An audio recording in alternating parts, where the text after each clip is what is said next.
may, pursuant to provisions of Rule 38(1) of the Rules of Procedure, it is with great pleasure that I invite Mr. Ali Mohammed Ali Abdel Ghaffar, the Director of Trade in Goods and Competition at the Secretariat of the FCTA, to enter the chamber. Welcome. Thank you. You can take a seat, I think, just there. Yeah, there. Thank you.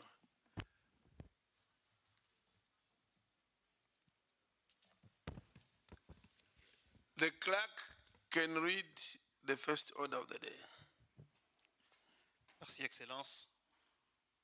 Good morning, Your Excellency the President. Good morning, honorable members of Parliament. The first item on our agenda for today is the presentation and debate on the report on the African Continental Free Trade Area Agreement. I now call upon Honorable Senator John Bones Bideri, Chairperson of the Committee on Trade, Customs and Immigration Matters, to present his report.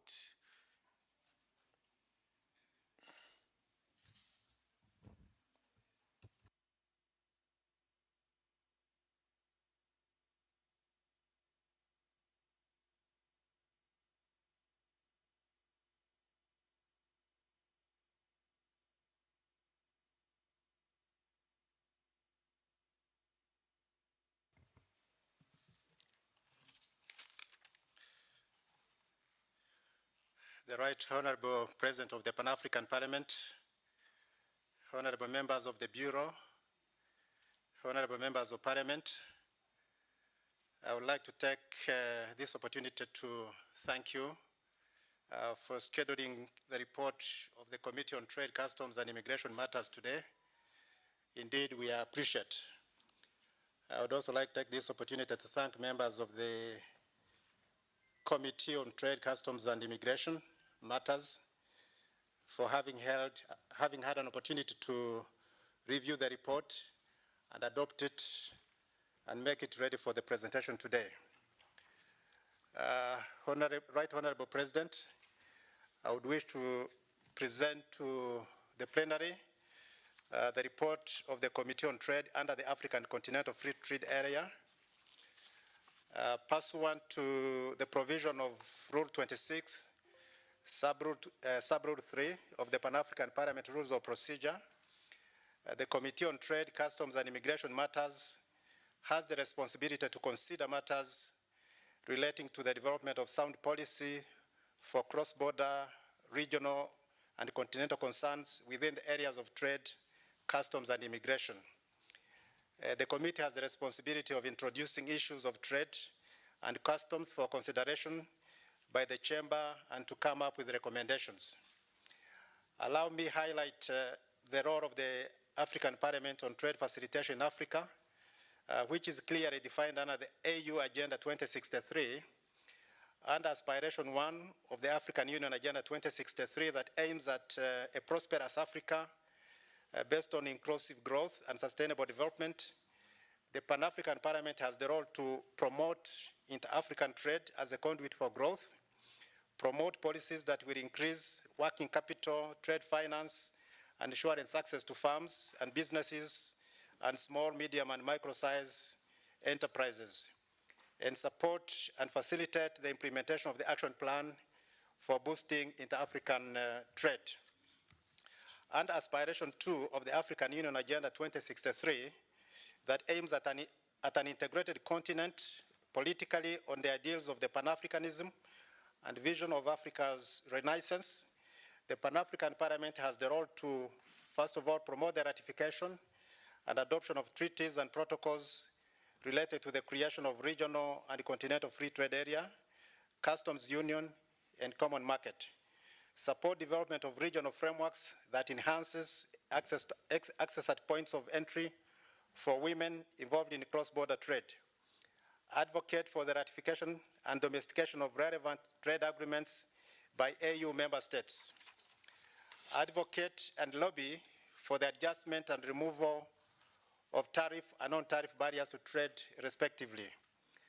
Right Honorable President, allow me to highlight some of the activities undertaken by the Committee on Trade, Customs and Immigration Matters in the areas of intra-African trade and the implementation of the African Free Trade Area Agreement. Under advocacy, the Pan-African Parliament has been advocating and lobbying for the participation of African people in the negotiation of the AfCFTA and the Protocol on Free Movement of People in Africa and the African Passport. Consequently, recommendations have been adopted by the Pan-African Parliament on the free movement of people in Africa and the African Passport during its May 2017 ordinary session. Indeed, in an AU Extraordinary Summit held in Kigali on 21st March 2018, the Assembly adopted the agreement establishing the African Continental Free Trade Area and the adoption of the protocol to the treaty establishing the African Economic Community relating to free movement of persons, right of residence, and right of establishment, protocol on free movement of persons.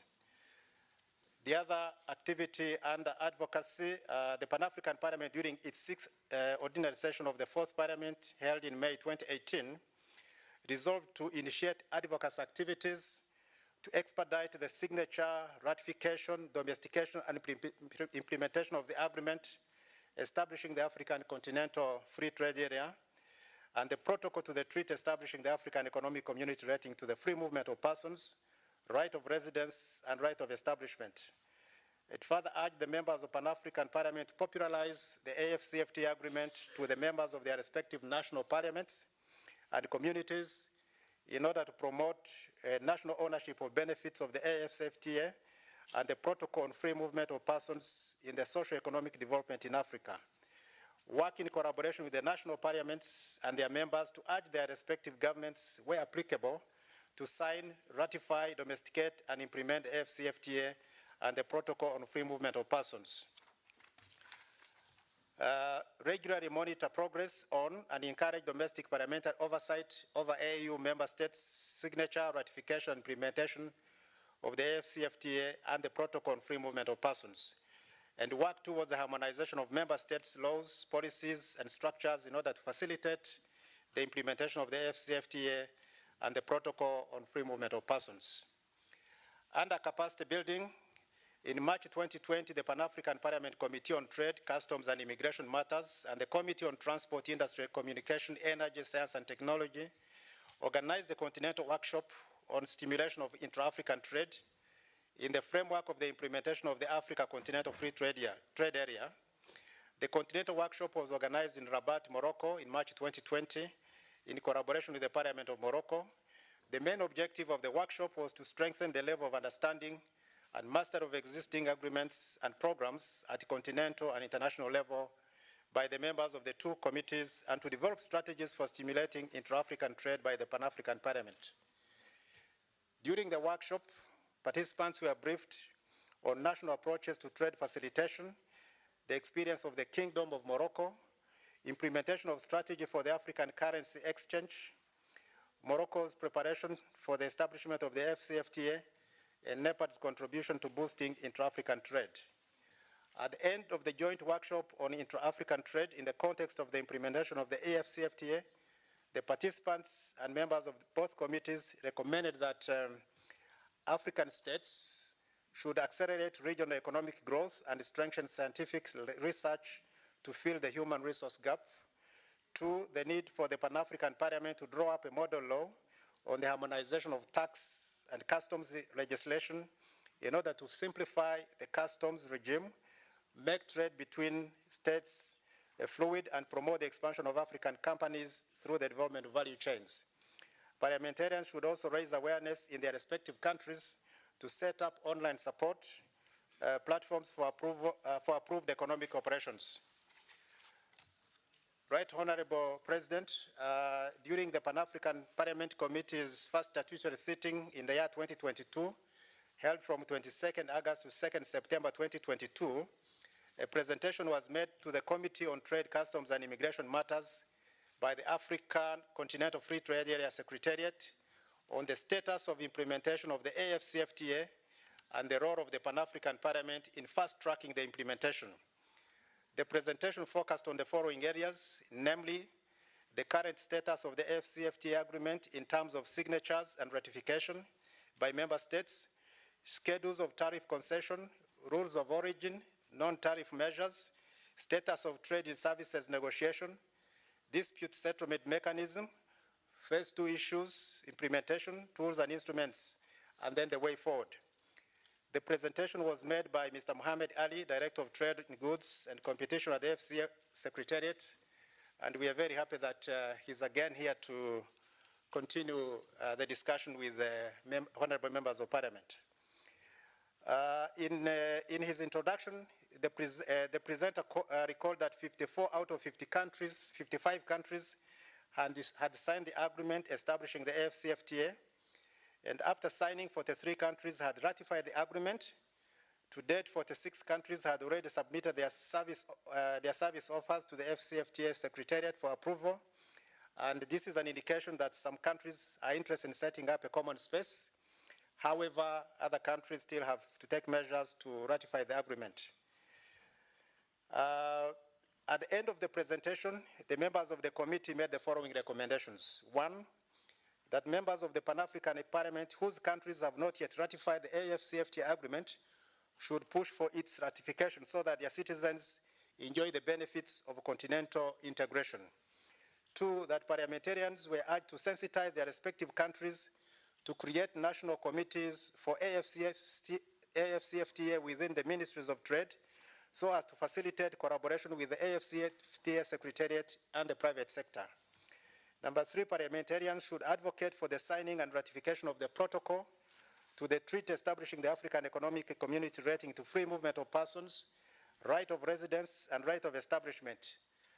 Currently, only 4 African countries have ratified the protocol, which is certainly a barrier to the free trade that we all anticipate in this continent.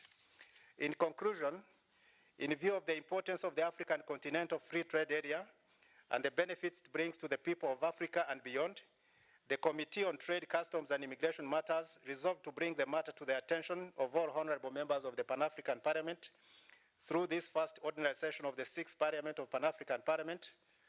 Therefore, the AFCFTA Secretariat will make a presentation to this August House with a focus on the progress made by the African countries towards the implementation of the African Continental Free Trade Area and the role of the Pan-African Parliament in facilitating the continental integration. Right Honorable President, allow me to again thank Mr. Mohammed Ali, Director Trade in Goods and Competition at the AFCFTA Secretariat, representing the Secretary General of the AFCFTA Secretariat, and I believe you'll allow him to make his presentation. I thank you, Right Honorable President of the Pan-African Parliament, honorable members of the Bureau, and honorable members of Parliament. I thank you.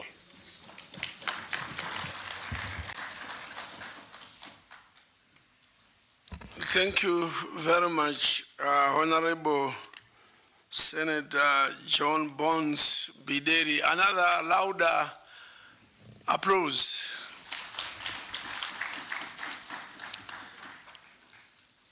Now, to complement, support the presentation by Honorable Bideri, the Chair of the Trade Committee, we have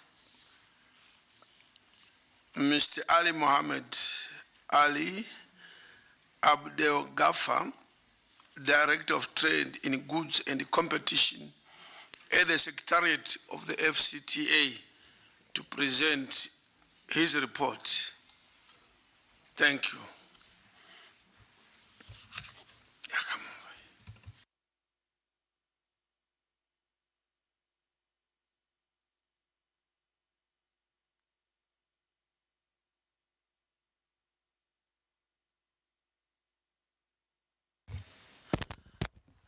Good morning, Honorable Chairperson, Honorable Bureau Members, Honorable members of the Pan-African Parliament. Good morning, and I convey the greetings of His Excellency the Secretary General of the AFCFTA for the Parliament members.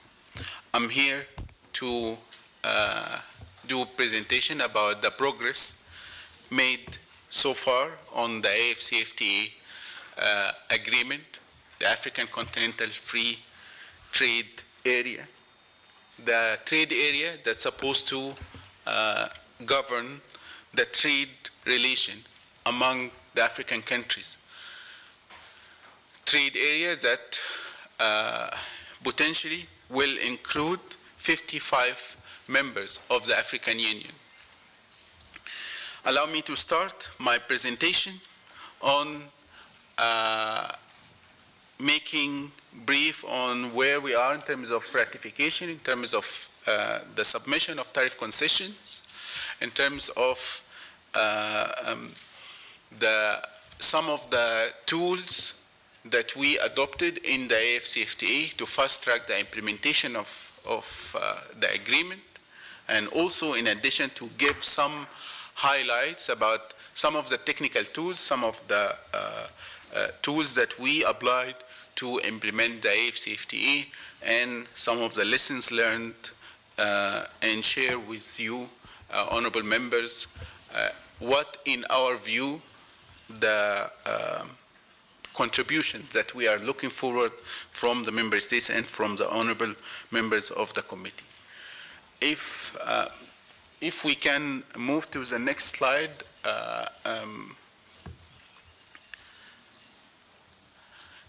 As we stand now, we have 54 countries signed the agreement. Out of the 54, 44 ratified the agreement, with Guinea-Bissau the most recent member to ratify the agreement.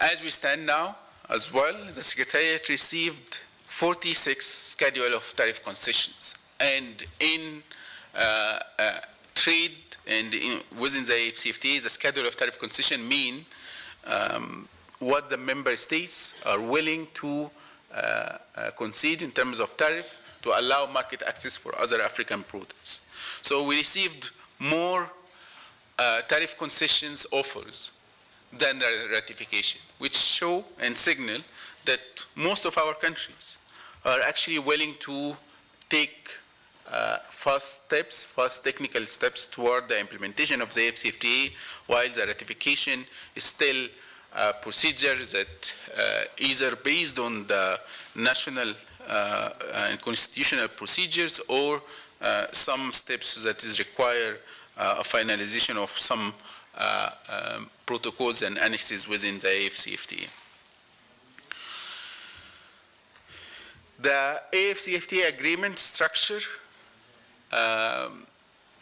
is divided on two phases. Phase one, a phase that include protocol in trading goods, protocol in trading service, protocol on dispute settlement. Phase two is a phase where we agreed to negotiate protocols on competition, policies, investment, intellectual property rights, digital trade, and women in youth and trade. So, as you see, honorable members of the parliament, the AFCFTA is not yet just another ordinary trade agreement where we just allow market access for trade in goods and commodities to cross the border. However, during the time of negotiations, and I was privileged to be one of the chief negotiators in the agreement, we agreed that we will take it further, we'll take further steps toward a common market instruments without being officially a common market.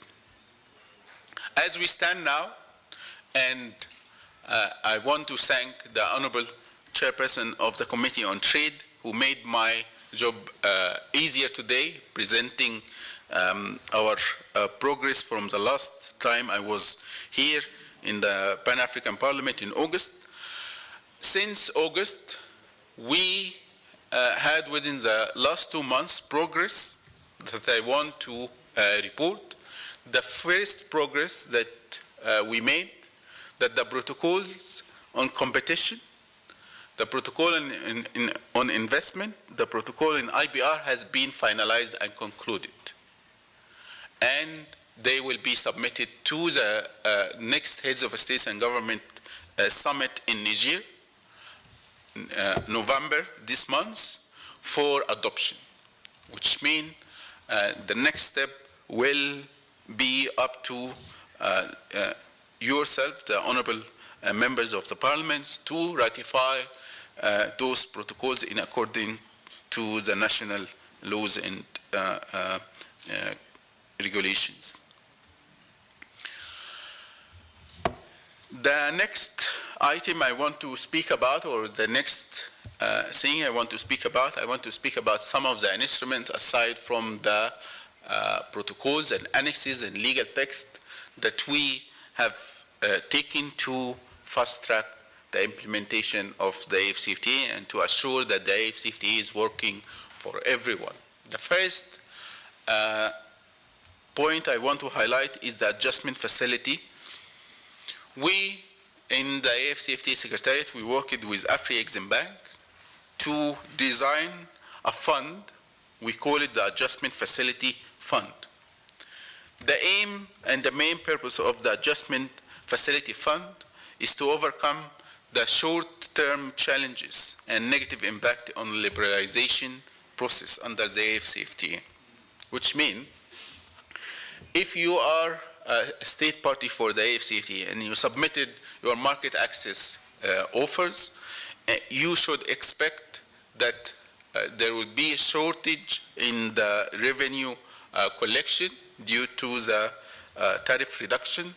So the Adjustment Facility Fund is designed to offset this shortage in the midterm and the short term, while we are looking forward on the long term for agreement and instruments that benefit everyone.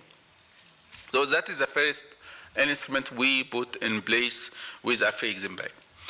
The next instrument that we work with also with Afri-Exim Bank and is PAPS, the Pan-African Payment and Settlement System. It is a system that would allow African countries to trade amongst themselves and trade with their national currencies.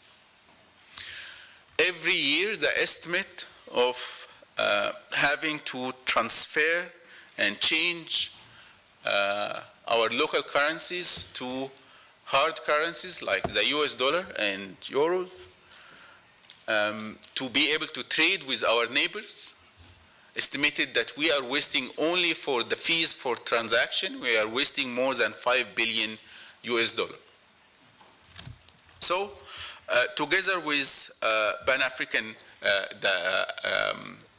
together with Afri-Exim Bank and with support of the central banks, we are aiming to launch the Pan-African Payment and Settlement System, where in the future the traders, they will be able to go to their commercial banks and apply for trading under the AFCFTA using the Pan-African Payment System, which will allow them to pay for the goods that they are importing in their national currencies or receive the payment in their national currencies. Another instrument or another tool we are using to implement the AFCFTA and fast-track its benefit is the Intra-Africa Trade Fair. It is biannual trade show, the recent one held here in South Africa.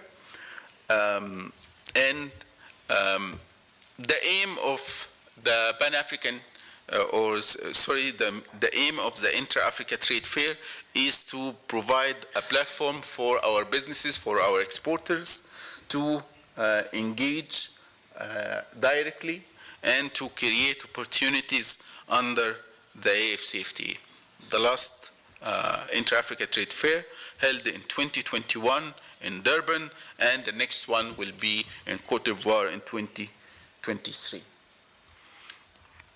Moving to the next tool that we applied is the e-tariff book. We are hosting currently on the website of the AFCFTA electronic tariff book for the AFCFTA, where our traders and businesses can search by their products and can search by destination and find the treatment and market access treatment of their products online. It is still work in progress. Currently, we have the market access for 33 countries, 33 state parties of the AFCFTA within the e-tariff book, and we are working on adding the rest of the African countries on the electronic tariff book. Moving on for the next instruments that we are applying, we finalized and produced the Rules of Origin Manual. The Rules of Origin Manual allow the businesses and traders and manufacturers to see what type of rules of origin we choose for the AFCFTA and how to implement them. It was to mention that for the AFCFTA rules of origin, the negotiators used rules that favors the African inputs. In many cases, and in the most sensitive products, we require inputs from the African region to be either wholly obtained from Africa, or at least 60% of the product should be African made or African collected. Moving on, also we are planning to have our next or our first AFCFTA business forum on March 2023. It will be hosted, as we speak now, it will be hosted in Cape Town, South Africa, which will be the first business forum that focus on the AFCFTA and will have a showcase of the opportunities of the AFCFTA for all African traders. Moving forward, one of the key achievement or key delivery for the AFCFTA that happened also last month, so it is a new report since our visit in August, is the Guided Trade Initiative. The Guided Trade Initiative is an initiative that is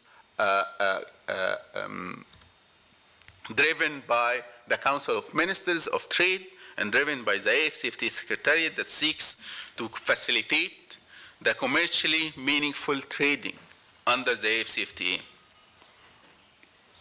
We selected 7 pilot countries to be part of the guided trade, and the aim of that pilot phase was to test the operational and institutional and legal trade policy environment for the AFCFTA to allow commercially meaningful trading under the AFCFTA to commence and to send important positive message to the African economic operators about the opportunities under the AFCFTA and the promises of this agreement.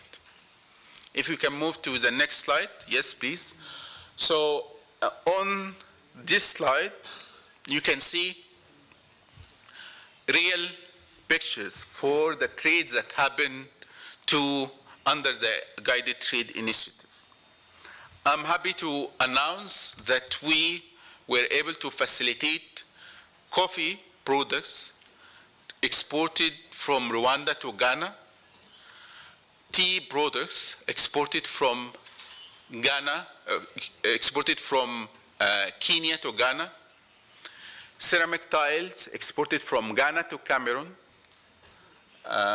dried food and tea samples exported from Cameroon to Ghana, processed food exported from Egypt, plastic packaging materials exported from Mauritius.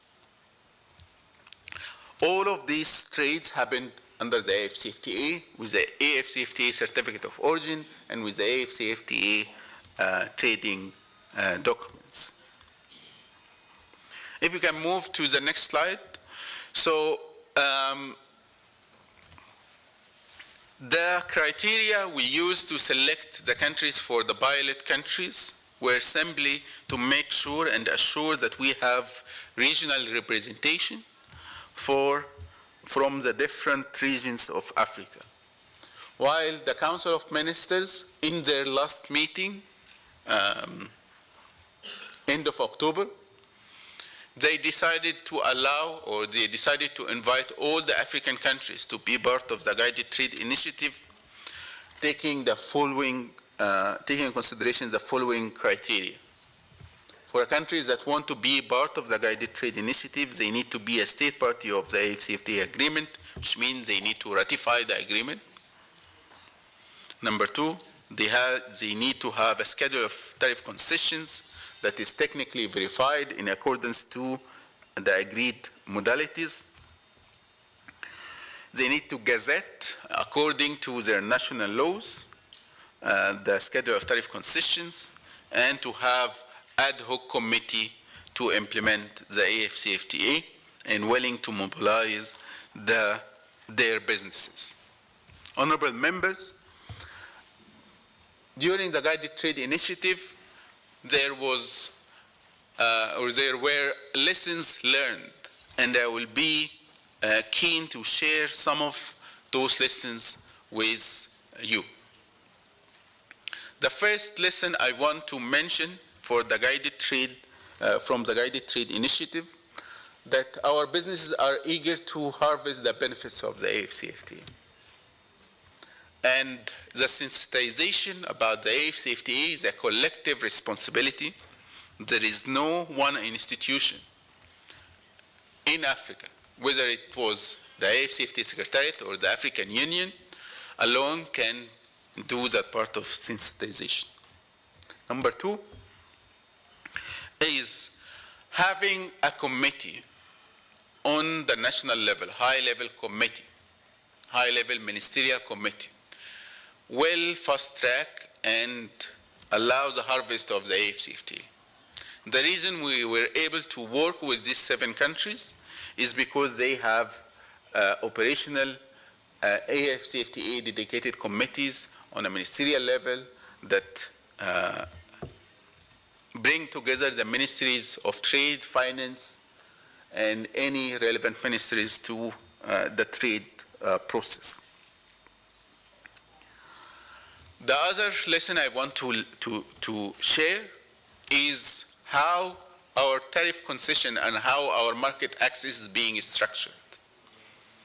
That may seem somehow more technical issue, but it is also, in its heart, it is a political will. When we were negotiating the AFCFTA agreement back in 2017 and 2016, the negotiators chose a market access scheme that will allow full market potential, market access potential over 5 years for developing countries and 10 years for least developed countries, while maintaining 3% exclusion list and 7% of our products as sensitive list. Being sensitive means it will be liberalized over 15 years. The world had changed since 2016 and 2017, and the economic situation changed. The challenges of COVID-19, the challenges of the geopolitical problems we are facing, and the food and grain crisis we are suffering from mean one thing, mean that we need to fast track the implementation of the AFCFTA agreement. We need to fast track a market where, a single market for Africa, where we can trade among ourselves freely, where we reduce the reliance over some countries that is still going under troubles, and relying on usual partners that show to us that during COVID situation and during the crisis, their first priority were to help each other while we had to wait in line before we can get our essential needs. So that is a lesson learned, and I'm happy to announce that during the next summit, the Secretary General of the AFCFTA will address the matter and invite the heads of states and government to adopt duty-free and full market access for agriculture and specifically for grain under the AFCFTA starting from January 2023. And hopefully that proposal will get support, and that is really the appeal I'm making here for you as a parliament members to support that proposal. So those are some of the lessons learned from the implementation of the Guided Trade Initiative. If we want to fast-track the implementation of the AFCFTA, we need political will, we need political guidance from yourself and from our leaders. Moving from the Guided Trade Initiative and explaining some of our priorities of the AFCFTA, the priority number one for us is strengthening the institutional capacity and stakeholder engagement, meaning awareness, meaning connecting with the key players in Africa to fast-track the benefits of the AFCFTA. Priority number two for us is to conclude the outstanding negotiation, which we successfully finalized the protocols on investment, competition, intellectual property rights, and we will commence right away with a deadline aiming for July 2023 to finalize the protocol on women on trade and digital trade. Priority number three is the private sector development and the private sector engagement and resource mobilization to achieve the goals of the AFCFTA. Priority number four is the value chains development and industrialization and the development and finalization of special economic zone regulations and infant industry regulations. The value chains within the AFCFTA context mean connecting businesses having rules of origin that encourage a textile manufacturer in country A to get the cotton and get the input material from another African country instead of going to Asia to source those inputs.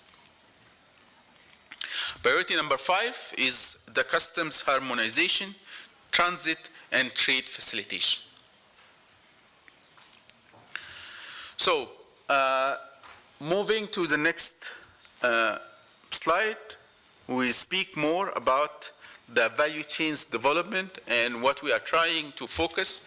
We can't start by focusing all the sectors, so we are selecting sectors which are agriculture and agro-processing products, automotive, pharmaceuticals, and transport and logistics. These are the four main areas we are trying to pilot, and we start to focus on where we address the value chain development. Honorable Chairperson and honorable members of the Parliament, that is my brief presentation about the progress of the AFCFTA, about the progress of phase one and the implementation of trading goods commitment and the status of the negotiation of phase two. I will end by a note saying the Parliament play key role in implementing the AFCFTA, the AFCFTA signed in Kigali in March 2018, and they entered into force in June 2019. The entering into force came as one of the fastest instruments of the African Union to enter into force, and from June 2019, even during the COVID era, we reached from, or we increased the number from the minimum threshold of 2022 ratification to now having 44 ratification. So the important role of Parliament to ratify and follow up the implementation of the AFCFTA as a blueprint for economic integration for the African Union is very crucial and very important for us, and we will continue count on your valuable support, continue counting on your valuable guidance for us to implement the AFCFTA and to achieve the Africa we want. With that, Honorable Chairperson, I submit and I thank you for your time.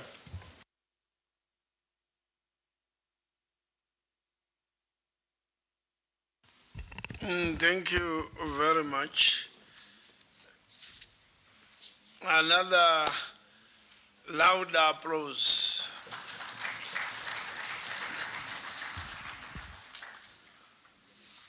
Now, before we go to debate, you may agree with me and those who advised me that we have presentations later on the role of Pan-African Parliament and African Union Labour Migration Advisory Committee. And so the issues of gaps in women and men migrant workers, protection in Africa through advocacy for the use of legal instruments, and even the issue of labor migration in Africa. Because trade, movement of goods and the movement of people are two sides of the same coin. So if the members would understand that if we can simply move to these reports so that when we debate trade, we also talk about labor migration itself.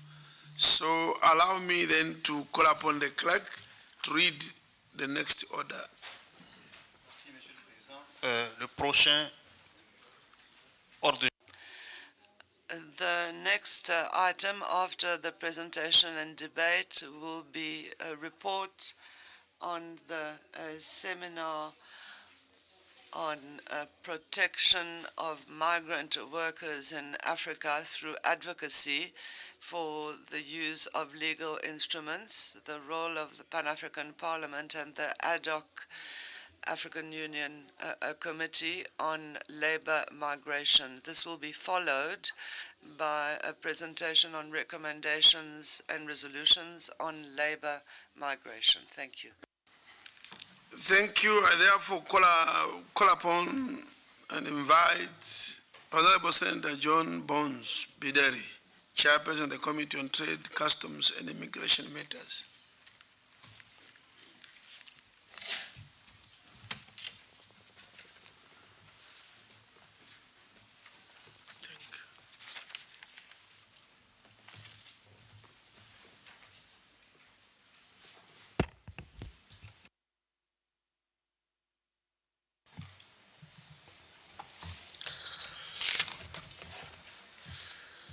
The Right Honorable President of the Pan-African Parliament, Honorable members of the Bureau, Honorable members of Parliament, I thank you again for allowing me to make the second presentation this morning. I indeed agree with the Honorable President that the earlier presentation and this one are interlinked, and therefore it's very possible to present them almost simultaneously. Honorable President, I'll do a summary of the report because members of Parliament have been able to receive the main report, and therefore I do believe that I do not have to go through the entire report. The report is on the joint seminar between the Pan-African Parliament and the African Union Labour Migration Advisory Committee. The seminar was organized in accordance to the functions of the committee stipulated in Rule 26, Sub-Rule 3 of the Rules of Procedures of the Pan-African Parliament, in which the Committee on Trade, Customs and Immigration Matters is mandated with the development of sound policy for cross-border, regional and continental concerns within the areas of trade, customs and immigration. And the seminar involved the participation of 6 other permanent committees of the Pan-African Parliament, which I would like to take this opportunity to thank for their effective engagement. And these are the Committee on Health and Labor and Social Affairs, the Committee on Transport, Industry, Communications, Energy, Science and Technology, Committee on Gender, Family, Youth and People with Disabilities, Committee on Justice and Human Rights, Committee on Rules, Privileges and Discipline. All these committees were involved. And I would like to take this opportunity to highlight some of the key issues that were raised during the official opening. The official opening of the seminar was done by the 4th Vice President of the Pan-African Parliament, Honorable Francois Ango Ndutum, representing the President of the Pan-African Parliament. In the official opening, he held and supported the initiative as a benchmark for dynamic cooperation between the Pan-African Parliament and the African Union Labour Migration Advisory Committee. He again commended and sincerely thanked the African Union experts for their consistent willingness in sharing their knowledge and experience in order to build the parliamentarians' capacity with regard to various skills, understanding different policies and programs. The 4th Vice President identified the seminar as a medium of exchange and sharing of experiences concerning the issue of Africa's labor migration, and also a forum to consider the means of buttressing the legal framework. He affirmed that migrant workers were actually vulnerable victims of human rights violations since they were not citizens of their host countries. And by reason of their status, they often lived in precarious conditions, and in particular, women migrants face other additional challenges, especially gender-based violence. Now, the context or the background of this partnership, this seminar was organized within the framework of activities that are catalytic actions of the Joint Labor Migration Program of the African Union, International Labour Organization, IOM, and ECA, among others. And the 2 major activities under this arrangement is to support the participation of the Labour Migration Advisory Committee in session of relevant AU policy organs such as the Pan-African Parliament, among others, and support the operationalization of the AU Labour Migration Advisory Committee advocacy plan, including ratification and domestication of legal instruments. The 2 activities contribute towards achieving increased tripartite discourse, cooperation, and coordination of labor migration within the continent. In conformity with the Joint Labor Migration Program, the Pan-African Parliament has key roles to play in achieving the above objectives. The first one is facilitating the advocacy and the capacity building of its members and the regional parliaments in the area of labor migration, disseminating and popularizing the legal instruments of the African Union and the regional economic communities, as well as the international legal instruments and labor migration mobility. The third one is enhancing existing collaboration and lobby other key stakeholders to advocate for ratification and domestication of relevant legal instruments. Fourth, gathering information in order to monitor and assess the status of member states, ratification and implementation of their relevant legal instruments. And finally is promoting and supporting the ratification of international human rights standards concerning human and labor rights and the incorporation of these standards in the laws and national policies of member states. Right Honorable President, allow me to highlight some of the key issues that were raised during the presentations. Under Session 1, the presentation of the Joint Labor Migration Program by the African Union, The session was led by Madame Audit Bole, the JLMP coordinator, and the session was moderated by myself. And in her presentation, the coordinator indicated that the Joint Labor Migration Program is a coordinated response to guarantee safe, controlled, and regular migration. That is an ambitious program addressing the issue of cross-border migration from the standpoint of strengthening the appropriate legal framework for the protection of migrants, controlling migratory flows to achieve sound governance geared towards inclusive economic growth. And indeed, it is an initiative aimed at realizing a decision by the heads of state and government in keeping with the African Union Agenda 2063, the fifth key priority area in the Declaration and Plan of Action on Employment, Poverty Eradication, and Inclusive Development, which was adopted by the Assembly of Heads of States and Government in January 2015 in Addis Ababa, Ethiopia. The strategy of the project is based on 4 main pillars, with capacity building as a cross-cutting approach. The first pillar is support to selected MS and regional economic communities on labor migration governance and regulation for women and men migrant workers in Africa. Pillar 2 is to support women and men migrant workers to access social protection and mutual recognition of skills and educational levels.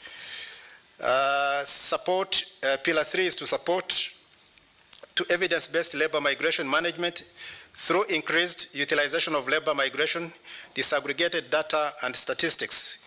And Pillar 4 is steering coordination and implementation of labor migration issues.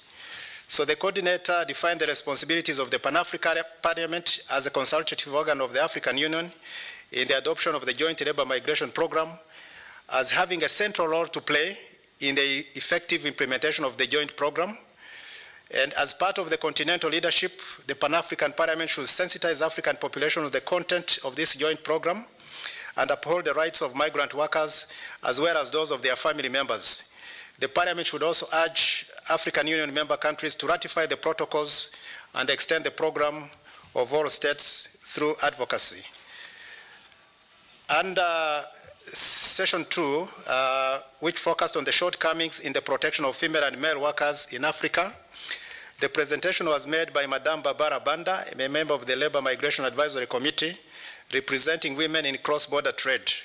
The session was moderated by the Chairperson of the Permanent Committee on Gender, Family, Youth, and People with Disabilities, Honorable Dao Gabala Mariam. In her presentation, the expert disclosed that women in cross-border trade played a very important role in the economy, and about 70% of these women operate in the informal sector,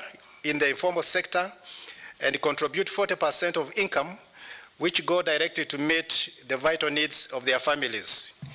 Women traders, however, face all forms of challenges, such as physical violence, harassment by government officials at the borders, and in particular, the presenter singled out the customs officials and theft of their goods. This situation has effect of increasing the economic cost in trading, and indeed, it should be considered as a barrier to trade. On the legal front, the expert stated that female migrant workers do not receive any protection because some non-member states refuse to apply conventions 97 and 143, which prescribe equal treatment of migrant workers and provides for anti-discriminatory measures. Furthermore, several countries have not ratified the African Union Protocol on the free movement of persons and goods. That also applies to the United Nations Convention on the protection of the rights of all migrant workers. These legal deficiencies put in lives of workers at risk and even present a factor of social instability in member states. Considering the said unequal and unfair treatment of female migrant workers, the expert advocated legal protection of workers operating in the informal sector. Such legal support protection would hinge on the participation of the Pan-African Parliament in the capacity of a facilitator for AU member states to bolster the required protection and defend the rights of migrant workers in Africa. Session 3, advocacy for the use of legal instruments, and the role of the Pan-African Parliament and the African Union Migrant Labour Advisory Committee. The moderator was the chairperson of the Permanent Committee on Justice and Human Rights, Honorable Jean-Marie Ntibiranije. One of the presenters, Mr. Dickens Ouma, a representative of Business Africa, talked about work productivity as being based on rationality and not nationality or gender or any other measure that lacks objectivity. The general rule should apply to all equally, and indeed that rule should impose the creation of a proper working environment that enables every worker to operate freely and achieve the expected results. Unfortunately, according to the speaker, the rule is often applied selectively, and yet equality in terms of work and rights was the best path to follow in the business world today. To enforce the rights of Africa's workers, the speaker called for a united effort on the continent and urged the Pan-African Permanent Committees to resolutely commit to aiding the process of effective implementation of intra-African trade in accordance with the AFCFTA protocols. Further to that, he called on the removal of the fundamental impediments to migrant worker rights. The expert advocated for a dynamic collaboration between the Pan-African Parliament and AU organs in putting in place a follow-up mechanism for ratification of the relevant protocols. The coordinator of the Confederation of Workers at the level of the AU and member states, this presentation was done virtually, emphasized the fact that migration should not be conceived as a threat to host countries, but rather as an opportunity, and that explains why some countries placed no obstacles in the way of migrant workers. He cited an example of Rwanda, which willingly accepted migrants from Libya and those turned away by the United Kingdom. It was therefore important to protect migrant workers under the law, and that work was the very essence of human dignity, and the absence of established laws put migrant lives at risk. After the presentation, there was a general discussion in which honorable members of Parliament were able to make contribution to the debate. In the interactive discussion among parliamentarians and experts, most matters raised concerned the ratification of the Malabo Protocol, crafted to concretize the legislative power of the Pan-African Parliament, the Protocol on the Free Movement of Persons, and the Conventions on Migrant and Domestic Workers, in recognition of the role that the Pan-African Parliament would assume in the process of ratification of AU protocols and the domestication of legal instruments. The parliamentarians thus saw the need to create a synergy as a basis for collaboration with African Union organs so as to acquire the necessary tools to exercise their powers. Africa being a continent on the move, the parliamentarians gave attention to the training of women and to ensure their empowerment. The issues of legal protection of human rights in general and those of migrant workers in particular were at the center of the debate. It was found to be the responsibility of the Pan-African Parliament to encourage member states that had not yet done so to ratify the international labor standards and rapidly join the process. That task should only be accomplished based on collaboration between the Pan-African Parliament and AU Labour Migration Advisory Committee. The parliamentarians further requested that the Pan-African Parliament Secretariat update and provide them with a list of all the countries that were not signatories to the envisaged standards.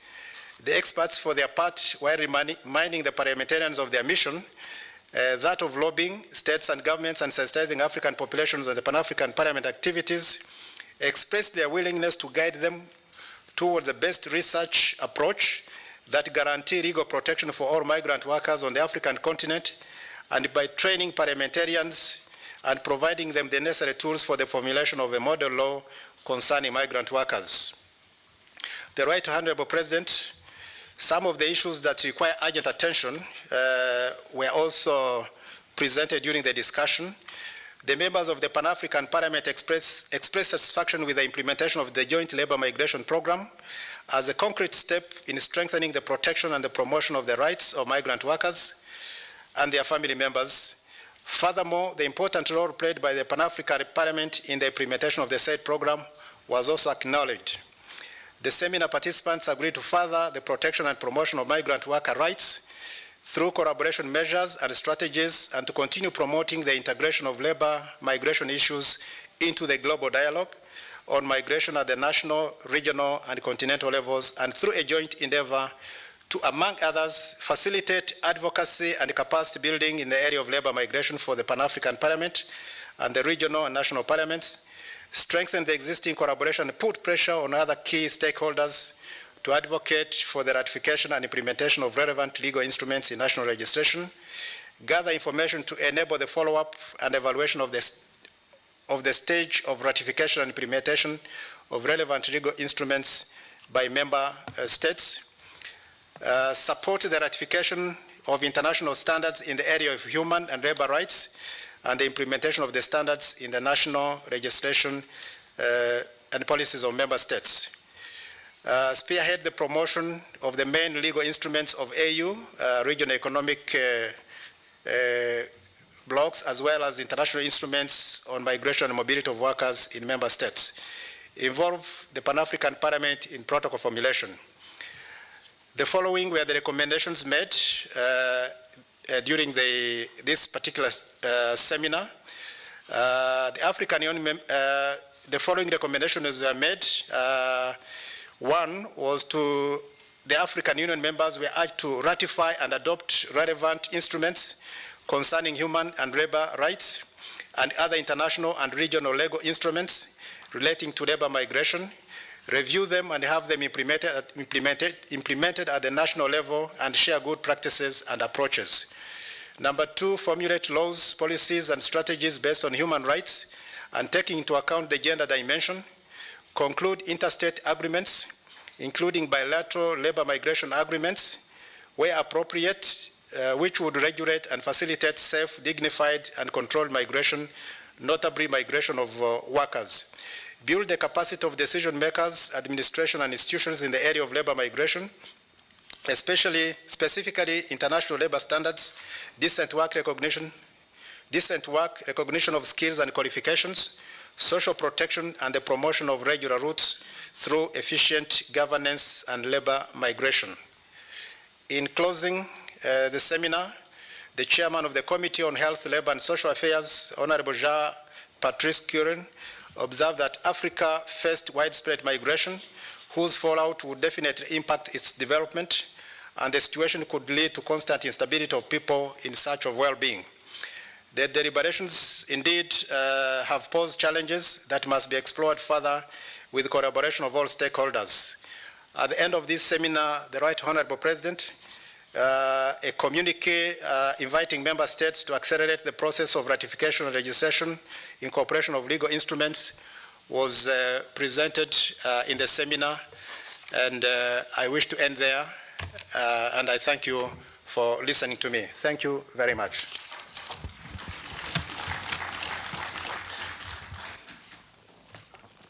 Thank you, Honorable Bideri, for the three presentations. So we can give him a very loud applause.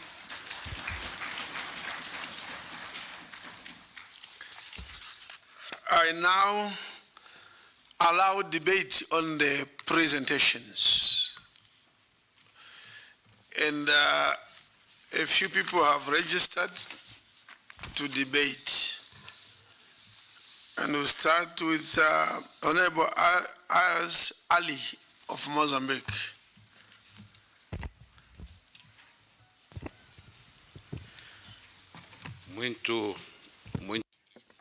Thank you very much, Mr. President.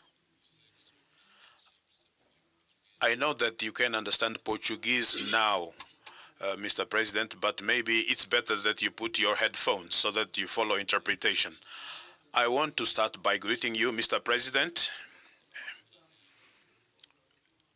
because you have brought to us a very important issue, a very important item on our agenda. I want to commend the three presentations that are very, very positive. It is a report of an in-depth work that is being carried out. I couldn't resist to ask for the floor because this is one of the substantive issues, one of the challenging issues that we face on our continent as members of parliament, as parliaments, because we have a role that is extremely important. We want to bring about the sustainability, we want to bring about development, so we have to promote this process of free trade, free movement of people and goods among our nations. Little by little, but steadily, we have to get out of this abnormal situation whereby our countries feel that it is easier to do business with the countries from other continents than doing business and then trading with the neighboring countries on the African continent. It's true that this is a difficult situation that we have inherited from colonialism, but little by little and steadily we have to walk this path. We have to trade with our neighbors. We have to trade among our sub-regions. This is what will bring about sustainability and make it possible for us to grow as a continent. My submission is to support this exercise that the Committee on Trade is doing, and I want to encourage everybody as members of this parliament that we should support our governments, we should encourage our governments to go this path. It's not easy. We know that there are a lot of interests, but we as members of parliament, we have to play our part to convey this message. So my submission is to commend, to encourage the Committee on Trade, and to say that the struggle goes on. A luta continua. Let's continue working on this issue. Thank you, Mr. President. Thank you very much. I now call upon Honorable Wavel Joseph Woodlock of the Seychelles. Thank you very much, Mr. President. I will start by thanking Honorable Bideri, the Chairman of the Trade, Custom and Immigration Committee, for a very comprehensive report and recommendation on trade on the African Continental Free Trade area, and also Mr. Mohamed Ali for your presentation, a very detailed presentation, which you did both in our committee and also today in the plenary. I am a member of the said committee. As per the report, 54 countries have signed the AFCFTA agreement. 43 countries have ratified the agreement, meaning that we have enough ratification for the agreement to come into force. My country, Seychelles, have also ratified the AFCFTA. That was in 2021. And according to the report, official intra-African trade still remains low, and Africa trades more with the rest of the world than with itself, that is within the continent. And one of the main reasons for that, why African countries are not trading enough with one another, is because of lack of information on market opportunities and market access conditions. And you mentioned some of the tools of the operational instrument of the AFCFTA. But in my opinion, one of the most important instruments or tool is the African Trade Observatory, which is supposed to serve as a repository of trade information, business opportunities, and available markets in the African countries, on the African continent. The ATO will also allow us to monitor in real time the pace of trade and economic integration in Africa. Mr. President, I would like to ask Mr. Mohamed Ali a question. Now, what is the status of the ATO, the African Trade Observatory, and its implementation? I feel that not enough emphasis is being placed on the ATO, which is, as I said earlier, is an important instrument that will create a database of information on markets and business opportunities on the African continent that is in all African countries. Thank you, Mr. President. I submit. Thank you, Honorable. I now call upon Honorable Patrick Oshaben Samba of Uganda. Thank you very much, Mr. President. Please allow me to thank Honorable Bideli, the Chair, and the committee for the effort around the activities of trade in the African continent. Mr. President, when you look at what happened during the COVID-19 situation, Africa could not manufacture its own vaccines here. Not that we never wanted, but on the table of trade, Africa, on table of trade negotiations, Africa is never thought about. We are never given priority, we're always ignored. So the earlier we think about Africa and the African market, the better. So I want to thank AU for the effort that they are working on in this area. But just a few things that we need to put in order, especially in our house, especially matters to do with cheap credit. We can never keep thinking that we are going to open up the market when there is no credit to support other countries to industrialize. We have a few countries in Africa that we can depend on the products we have, but we need the entire Africa to be in production. So among the things that we need to focus on is finding means of providing access to cheap credit to the manufacturers in Africa to the level compared to how the Europeans and other continents access credit.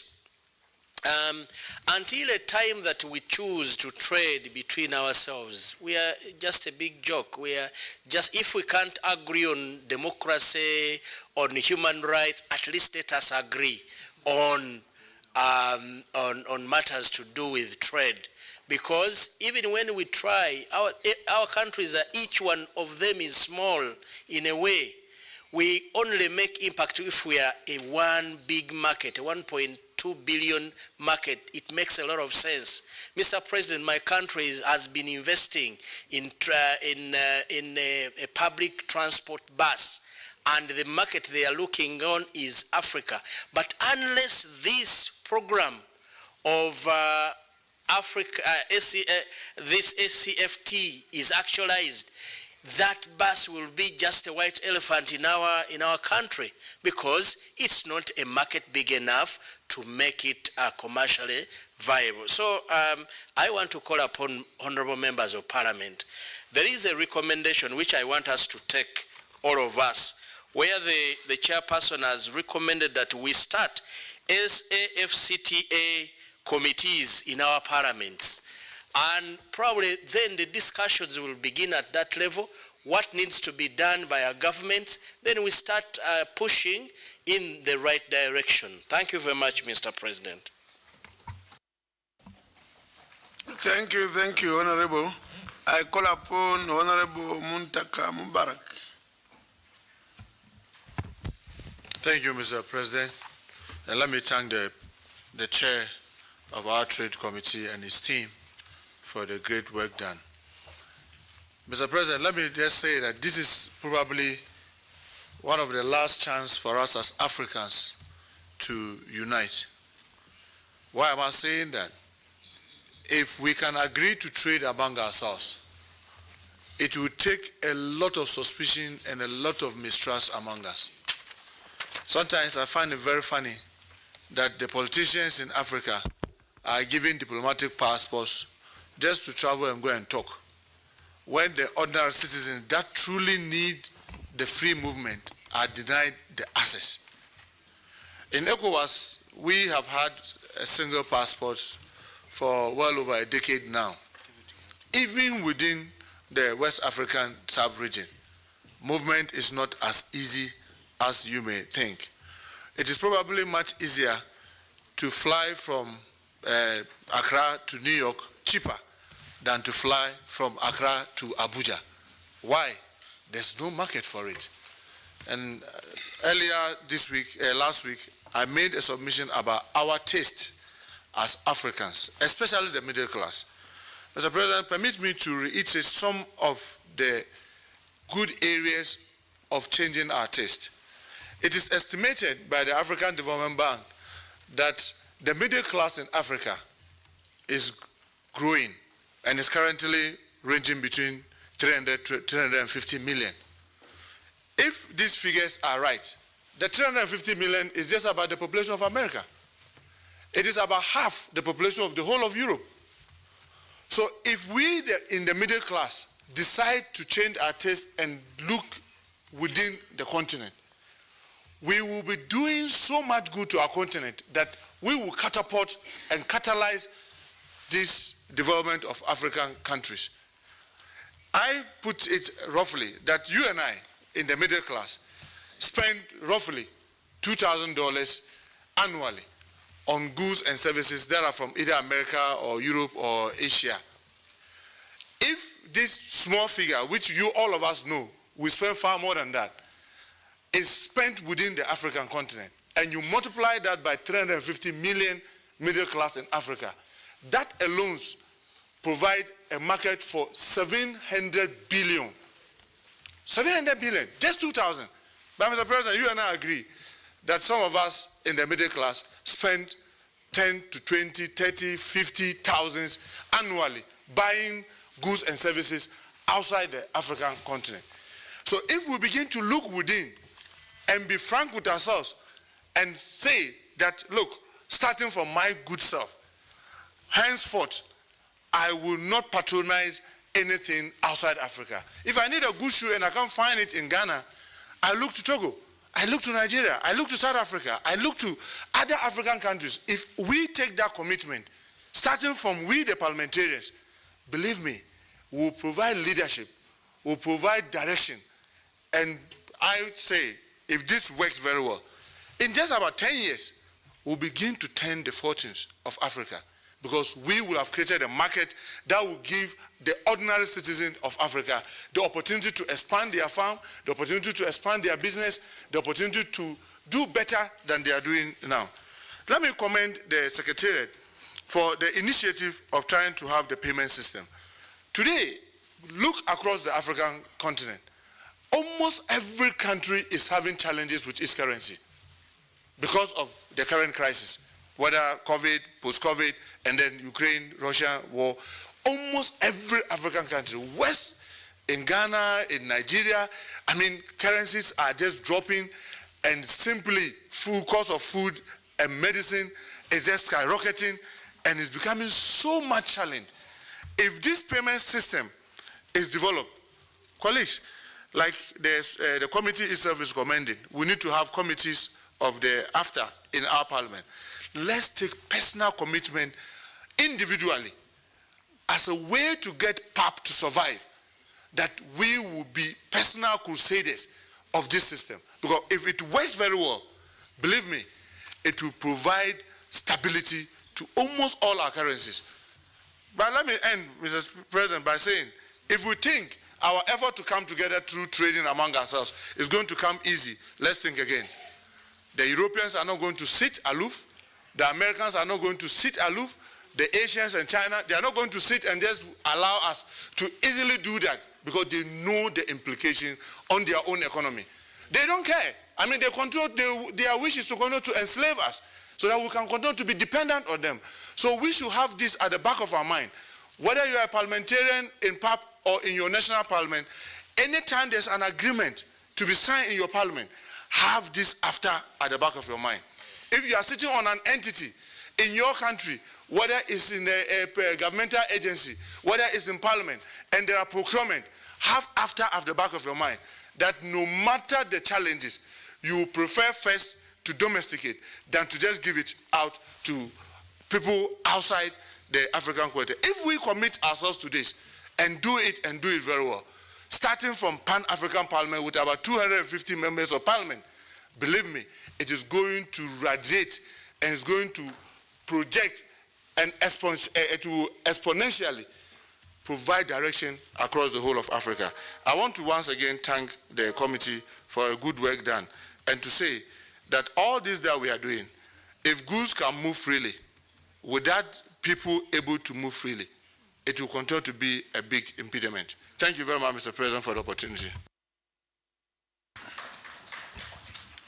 Thank you very, very much. I now call upon Honorable Amari Beja.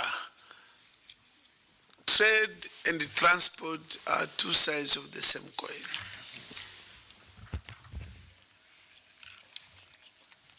السلام عليكم جميعا السادة النواب Peace be upon to you, Honorable President. Talking to you, Dr. Beja Amali from Algeria, concerning the discussion on the report of the Trade Committee concerning the trade agreement in Africa. And the discussions, there is a courage in order to adapt for the PAP to adopt the plan for the inter-trade in the continent according to the African Union plan for 2023.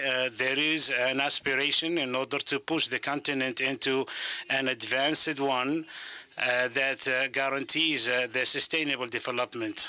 All this is built upon an economic power based on the free trade among the countries of the continent, and this is a very important pillar for therefore, we plead to the member states to adopt all the agreements and the instruments related to the African trade agreement in order to enable the free movement of trade of goods and people, and to guarantee the right of people to establish and install in any of the African countries. This will enhance the regional and the continental partnerships on trade. As a recommendation from me, I would like to appeal to all the members of the parliament to encourage their own member states in order to help with the establishment of the African trade agreement by the establishment of directorates in their respective ministries in order to help the empowerment of the free trade and the investment in the continent, and in order to give Africa the right status among the global trade. There is an opportunity, Mr. President, for the African countries in order to get into to solidarize, to have solidarity among them and to improve their trade. I would like to thank the Committee of Trade and the chair of the committee for this wonderful job. Thank you. Thank you. I now call upon Honorable Isabeliza Marie Mediatrice from Rwanda. Merci beaucoup. Thank you very much, Mr. President. Firstly, I would like to thank and congratulate the chairperson of the Trade Commission.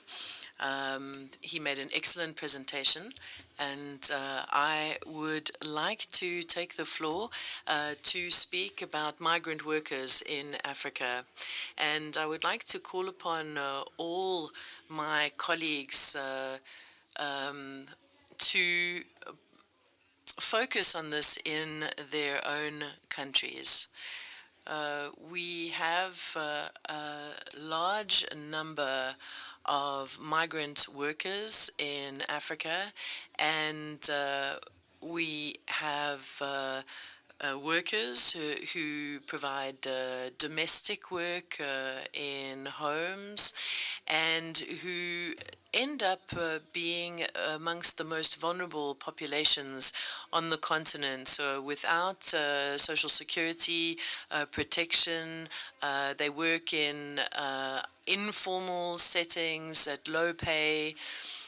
Very often in terms of domestic workers, these are women, and they are confronted with very specific sexist and discriminating behavior.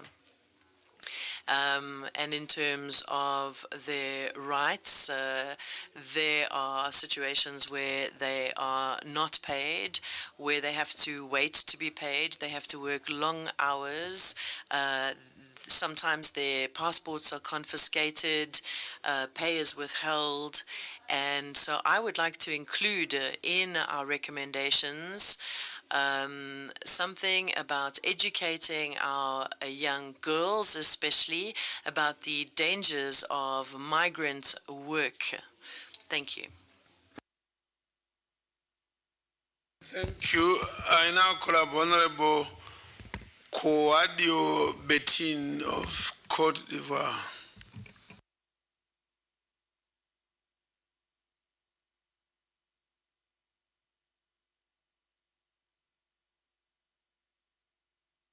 Chamber.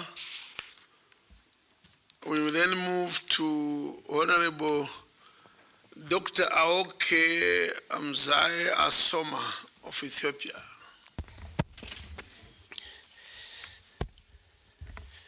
Thank you, Honorable President and the Committee on Trade, Customs and Migratory Matters.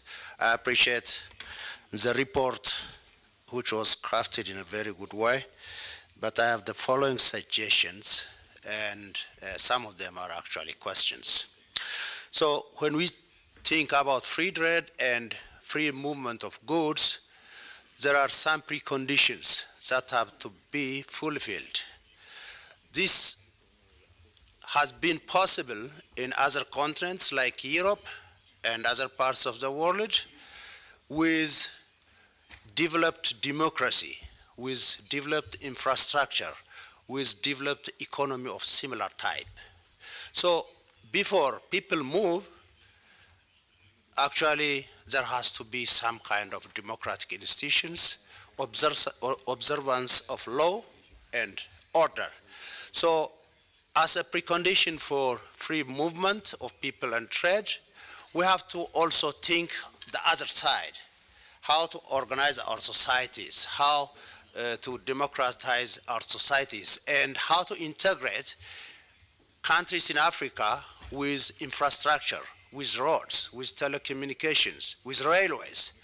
Unless there are roads, unless there are developed infrastructure, we cannot think of free trade and free movement of people. So we have to think about this. Then actually, free trade and free movement of people need products. We have to produce enough to move goods to other countries.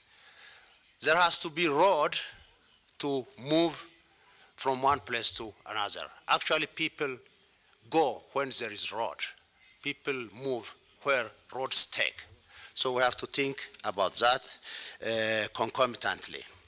Then free movement of people and trade comes partly at the expense of sovereignty of countries. It imposes actually some legal obligations which infringe on sovereignty. I don't like the example mentioned before, the movement of migrants from United Kingdom to Rwanda. That was not a good example, and we don't have to think that kind of example, which infringes actually on the sovereignty of people. So we have to fulfill the situations of democratic society, human rights observance, infrastructural development and integration, and think also about sovereignty. Even though we need integration, we need also sovereignty. Thank you. Thank you. Well, I see you. Whenever Bettini, you are back. Okay, I give you the floor. Merci beaucoup, Monsieur. Thank you very much, Mr. President. I apologize profusely for being out of the room. I received an urgent phone call from the Speaker of the President of the Senate, and I had to leave the room. Thank you for giving me the floor. With regards to the free trade zone, I would just like to say a few words about what is happening in West Africa and particularly in Côte d'Ivoire.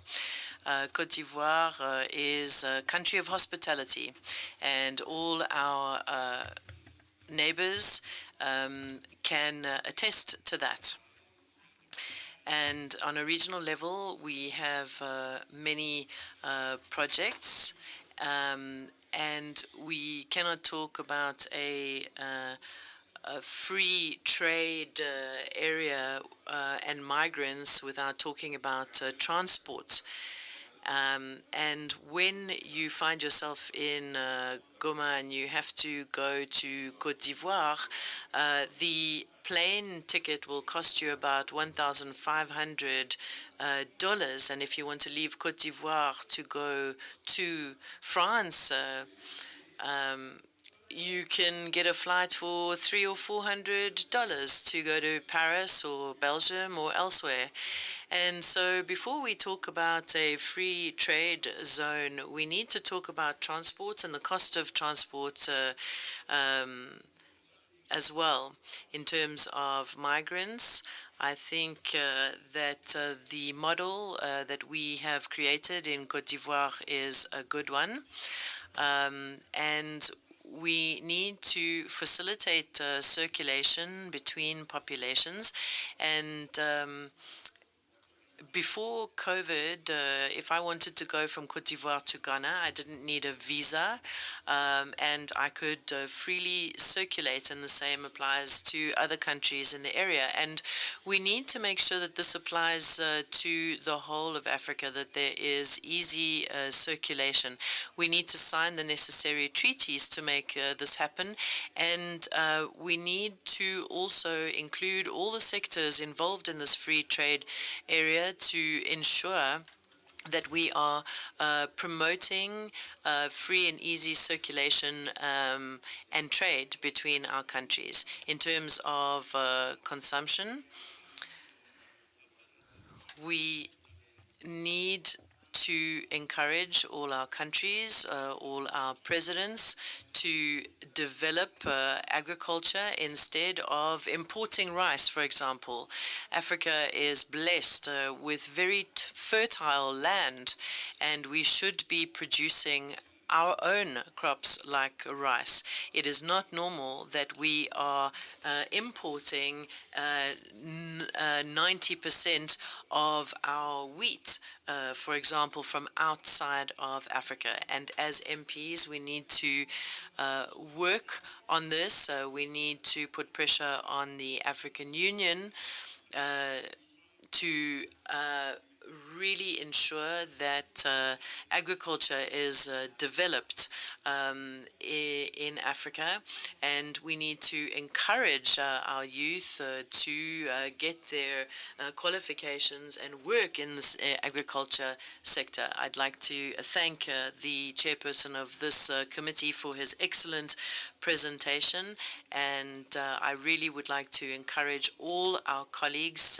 to work in their respective countries and promote these two very important themes, the free trade area and the rights of migrants. Thank you. Thank you. I now call upon Honorable Anna Ethiopia, Theonest of Tanzania. Nakushukuru Mheshimiwa Mwenyekiti. Nitaanza kwa kutumia jukwaa hili kutoa pole kwa nchi ya Tanzania na hasa kwa rais wetu Mheshimiwa Mama Samia Suluhu Hassan kwa ndege au kwa ajali ya ndege iliyotokea jana ambapo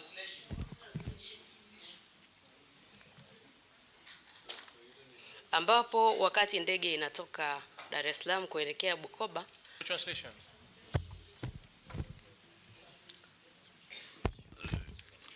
Kiswahili interpreter, are you on? Yes. We are coming up, Mr. President, with a technical problem. We will the Honorable there was a plane accident yesterday in Tanzania. The plane from Dar es Salaam to Bukoba fell in the lake, and more than 19 people died. So it is a great sorrow in our country. And I will come back to speak about the free trade area in Africa. This is possible if our presidents will give it a priority. And we should start to ask ourselves the question, why do people trade? Why do people trade? Why do people trade together? It is all over the world. Trade has always been there all the years. What people trade is just the difference in technology. People trade because of needs or demands, because of economies of scale, because people trade because of cultures. We cannot fail. Our countries, we need our trade. We need, and we have been trading with other countries in Asia and elsewhere. And we have been trading and buying their goods because their prices are low. So if as Africans, we could have reasonable prices from our own countries, trade will be possible. I think the first thing is we must have the assessment. Can not all start trade everywhere? Let us look at which products which we can start producing and trade with other countries. For example, if in Tanzania, we can start with agriculture. We have fertile land, we have people, we have infrastructure. I think with that we can do. Others can start producing technological products. So even when we speak about workers, let us say in our press, we cannot receive people because they are not employed. If you come to a country where people have a database, for example, if we have a database, we say if a person who has such qualifications can be entered. So if we have such a database, we shall use our very people in order to enable free movement of people and goods. And if they come into our country, they will have no problem because they will have the experience and they shall know. Many have spoken about the challenges. In Tanzania, we have now a railway, fast moving train, like a TGV in France, so that we shall have good communication with Rwanda, Uganda, Burundi, and we can also have good infrastructure with Zambia. So we should have the projects that we remember that there was a project of a road from Cairo down the stairs. So if we have all these infrastructures improved, we can be, it will help us to trade. It will not take us a long time, but let us start with what we have now. Africa, we should have the same structure for import system. For example, one can order wheat outside Africa when there are some countries in Africa which are producing. So the summits, they should limit trade for goods that we have and we can exchange within Africa. So goods that can be obtained in Africa, let them be bought and ordered in Africa. If we take into consideration of this, I think Africa will have good ways of trading.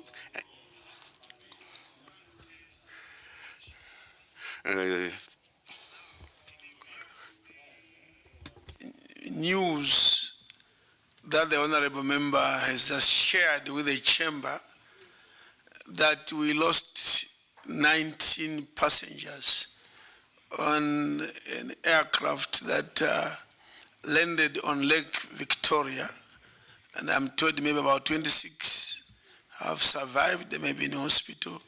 I think it's proper and appropriate that we rise in remembrance of the departed.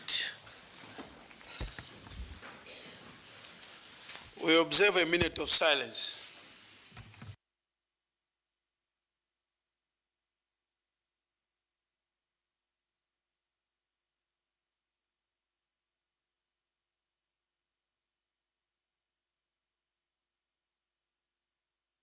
Thank you.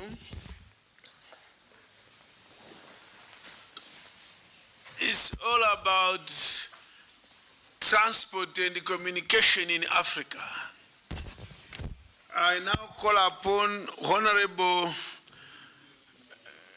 Domi Gatpan Klang of South Sudan. Thank you, Honorable President. Mine will be like giving some examples in trade. The example comes from my country. We trade freely with Uganda, my beloved neighboring country, Kenya, Sudan, Ethiopia. We freely move our goods and services, and we don't implicate those visas and all these things. And that one happened, you know, like nobody even designed it. It just happened between the communities within that area. So I think that one is a good example that could be used as we head to the trade, to the common trade market, to the Africa, because for us going to the common market, we'll still go back to this Malabo Protocol ratification, because you need to make laws to govern that one.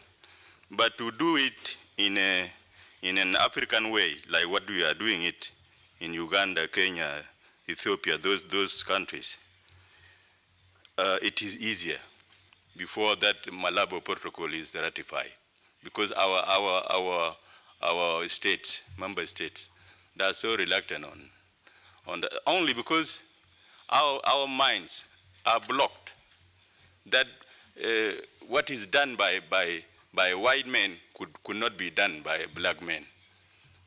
This is the center of problem.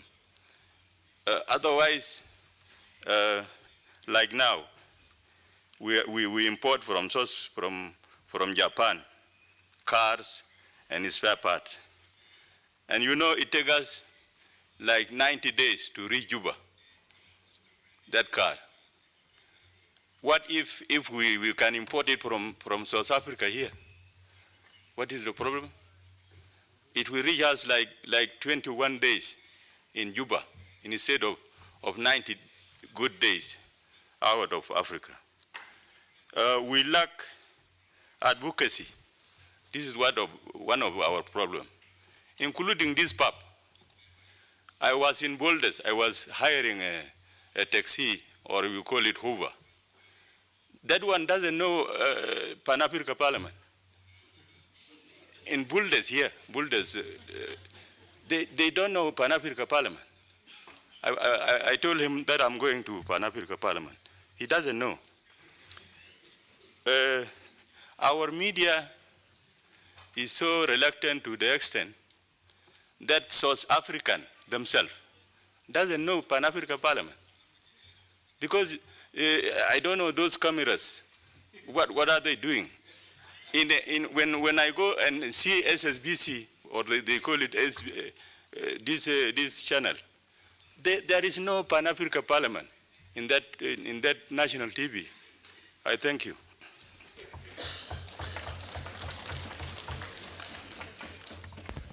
Thank you. I now call upon Honorable Henry Venani. Thank you very much, Right Honorable President. I want to thank my chair for having comprehensively tabled a very beautiful report. But Honorable President, I want us to reflect on one matter that is a bane on the African economies, bane on the African marketers, small and medium more especially, and that is the access to trade finance. There is no money, no resources available for small and medium enterprises to be able to trade on the African continent. And that's a serious fundamental challenge. What makes it very difficult for African SMEs to trade is the fact that all our economies, all our properties in Ghana, Nigeria, Cote d'Ivoire, Namibia, everywhere, half of our economies are run on debt capital. There are no property rights in our own economies. African farmers must be able to produce massively, but the land on which they are farming does not belong to them. It belongs to a traditional authority. It belongs to a chief or a communal ground. No bank can go to that land and say, I'm going to give you a loan to access seeds or mechanized agriculture by buying tractor and new mechanized products for you to be able to trade. So for as long as we do not articulate the need to bring property rights to African landowners, we would still have a very large trade deficit and a very large lack of trade finance. And that needs to be addressed by African governments. That's one. Two, Honorable President, I see that Africa, in agriculture we say, if you don't measure, you do not know. Now one of the things in Africa, if I ask a platonic question to every one of us here, how many chicken do we consume as Africans on a daily level, on a daily basis? Many countries would fail, governments would fail to answer that question. We do not know what we consume. That is why poultry, chicken comes from Brazil. The whole of African chicken comes from Brazil while we can rear chicken on the African continent. Rice comes from Japan, from India, from Cambodia. We have land, 60% of arable land is in Africa, but we are not producing rice on the African continent. For as long as we do not measure our consumption, we will not be able to penetrate this African free trade area. I want to conclude by saying the following, Honorable Chairperson. I am very worried by the fact that when we are talking about this continental free trade area, the approach is for the big businesses to trade with one another. But I'm worried by small and medium enterprise. How do we make sure, for example, the whole of Africa, women traders that are trading on the continent do not know of this African continental free trade area. People that are doing small things that can be able to trade with one another do not know about this animal Africa continental free trade area. So I think we need to take this instrument and take it to the small smallest of businesses to inform them that there is an opportunity to sell your goods to Angola. There is an opportunity to sell your goods to another country for you to be able to become a bigger business person. I want to conclude by saying the following. There is a lack, Honorable Ali, there is a lack of pluralistic there is a lot of multilateral agreements, but there are no agreements between countries. For example, Ghana, Cote d'Ivoire, these are great producers of cocoa. But which other country has taken Ghana and Ivory Coast as great exporter of cocoa for them to become net producers of chocolate in their country, to have a three-country pluralistic agreement with those three countries to say that here is a source of the raw product we want to process. Some countries, Uganda is producing bananas, Namibia doesn't. Why doesn't Uganda and Namibia enter an agreement between those countries and say, Ugandan bananas don't need to go to Europe, they can come to Namibia straight? The chicken in Ethiopia is becoming one of the greatest poultry producer. Which countries around the Great Horn of Africa have partnered Ethiopia to make sure that the poultry industry survives? That's how we can expand free trade area. In simple terms, that's how we can expand it. But we cannot expand it by without giving information to the small traders, because small traders lack finance, lack information. And the biggest thing in Africa is that governments are using what is called insider trading. That's why every person in State House ends up to become a millionaire. Because when a foreigner comes to the State House, he says, I want to invest in mining. This person goes and agree and bring his cousin to do a mining contract to joint venture. Insider trading is a problem in Africa. And if we do not expand this information to go to filtrate the people on the ground, this continental free trade area will become an instrument for the rich and those that are powerful, and the rest of Africa will not be able to continue to trade with one another. Thank you very much. Thank you. I call upon Honorable Felix Okoth Ogong of Uganda. Mr. President and honorable members of Parliament, this is a very critical subject that we are debating. Honorable members, you are aware that free trade agreement will attract investment in Africa, will boost trade, provide jobs, and reduce poverty in Africa. It's a good agreement, but, Honorable President, there are issues that we need to address to ensure that we achieve the maximum benefit of free trade area in Africa. One, we need to improve our relations with other countries. When you look at Africa, there are a number of wars taking place in Africa. So when we have wars in Africa, conflict in Africa, that will not increase trade. That will affect trade in Africa. So we need to fight insecurity, wars, and conflict in Africa. That is one point that we need to note and recommend to the AU. The second is the free movement of persons. But not only persons, I'm talking about labor force. We should not allow our people just to move. They must move on reasons. So we need to ensure that our trained labor force have the capacity and freedom to move across Africa. That is another point that I need this Parliament to note. The third point, which is very important, and none of you have talked about it, is actually language. Language is a facilitator of trade. In Africa, we have 27 countries speaking English. We have 21 countries speaking French. But when you go there, they cannot talk to each other. Just like in Pan-African Parliament here, there are the Francophone, there's Anglophone, and when you meet each other, you cannot talk and discuss business. So in order to facilitate business, language is very important. We need to encourage our African countries actually to teach our children to speak English, to speak French, but I believe Africa should develop our own language of trade.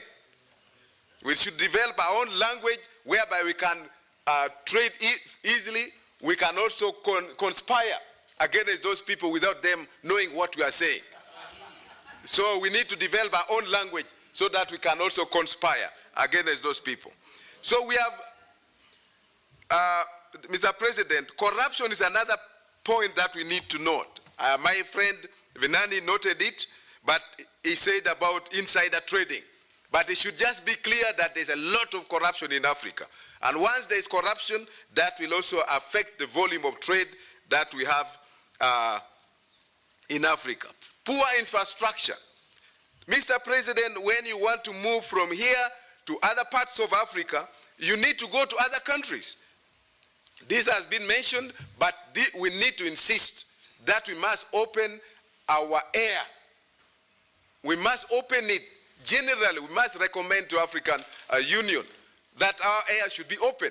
You can fly from here, you can fly from Uganda, anywhere, any parts of Africa. We should not have airspace. We need to seamless airspace. That would help us. In terms of communication, we have a lot of codes. Each and every country in Africa have a code. But when you go to Europe, when you go to America, they have one single code. And communication in Africa is expensive, and that is also the way it affects trade. Mr. President, I want to note here, as we plan for free trade, we need to protect the weak economies from strong economies. If we don't do that, the strong will swallow up the weak, and that will create poverty in Africa. So African Union must come with a system, a mechanism of protecting the weak against the strong. Very important. Once we don't do that, this will just remain a dream. Many people will not accept it, because strong economies will swallow up the weak ones. Those who are overpopulating their countries will move and occupy space in other countries and affect those people. This will create a lot of confusion in Africa, and therefore, Mr. President, I want to recommend that we need to move forward in the free trade arrangement. I believe in it strongly. This will actually help Africa to reduce poverty, increase trade, penetrate, and deepen integration in Africa. The only way to do it is only through a free trade agreement. I support it, and I urge members of Pan-African Parliament to support it in the same level. I thank you very much, Mr. President. Thank you. I now call upon the Honorable Janet Kabila. Honorable President, I thank you for the floor. I'd like to start where Honorable Felix stopped. I agree with him that in Africa we have different levels of industrialization. And that is one of the major problems that is affecting our African continental free trade area. We have this gap. I would like to know from the Secretariat, what are they doing to reduce this gap in industrialization? We have countries like South Africa, Nigeria, Kenya, which are more industrialized than other countries. We talked about poor transport and communication infrastructure. I'll give you an example. Kenya is one of the biggest producers of flowers in Africa, but it's easier for my country, the DRC, to import flowers from Belgium than from Kenya. Why? It's because of the problem of infrastructure. So we need to improve on our infrastructure, and when we talk about movement of goods, we cannot move goods by air. We need railways, we need roads. So this is an important item which we need to improve our free trade area. Another issue is the low level, I've already said it, of industrialization. Financing. How do we get finance to support our industries? There is also the lack of the cost of production of goods. We've said it. For example, people prefer to buy goods in China instead of buying it in Africa, because we know the cost of production is very low in China. So what is the Secretariat also doing about it? We know that African Continental Free Trade Area, trade is important for our continent, but we should take in mind that the intra-trade between African countries is only 13% compared to 60% in other regions, and I think these are the impediments that we have to get solutions to. And another issue is that we are an importer consumer economy. We consume a lot from outside. We don't export. My country, yes, we say DRC is a rich country. We export a lot of raw minerals. For example, mining, we have coltan, we have cobalt, but what is the added value that we get out of it? It's nothing. Everything is exported outside, and we need to have industries that can transform and create value on those minerals. Another issue that has been said is the security risk and political instability. I think these are the issues that the African Trade Area Secretariat read seriously to look into. Because we have countries like in the Western and Central, especially, I usually say that countries which speak French were colonized by French. We face a lot of political instability. I don't know if the Secretariat has analyzed this and what proposals they have brought forward to solve this problem. And on the issue of migrant workers, I agree, but I would like to bring to your attention the plight of African migrant workers in the Middle East and North Africa. Our brothers and sisters, they face a lot of challenges. Physical abuse, lack of access to healthy facilities, rape, violence, confiscation of their passports, and I pass, lack of even their salaries, they are not paid. So what I'm proposing to our committee, if the Honorable Speaker and the Bureau will agree to that, is that our committee needs to look into this. This is a very, very serious problem. And it doesn't end there. I know personally somebody who was working in Tanzania. She worked in DRC. I was really surprised to hear that this person was in Iraq. They passed in Nairobi. They took her to Iraq. They confiscated her passport. They don't give her a salary. She doesn't go out. She doesn't communicate with the family. This is a very serious problem. It means that we are having, what can I call it, human trafficking. You know, they traffic human, especially the women. They traffic them to the Middle East, and really there's nobody who have access to them. Can we please put this as a major point that we have to treat as the African continent? Thank you, Honorable Speaker.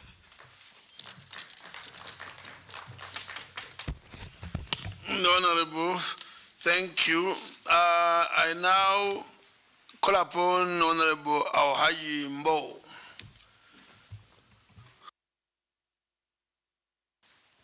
Thank you very much, Mr. President, and thank you very much, the presenters. I think, once again, we've been told, or we are aware, about the plight of Africans within Africa itself.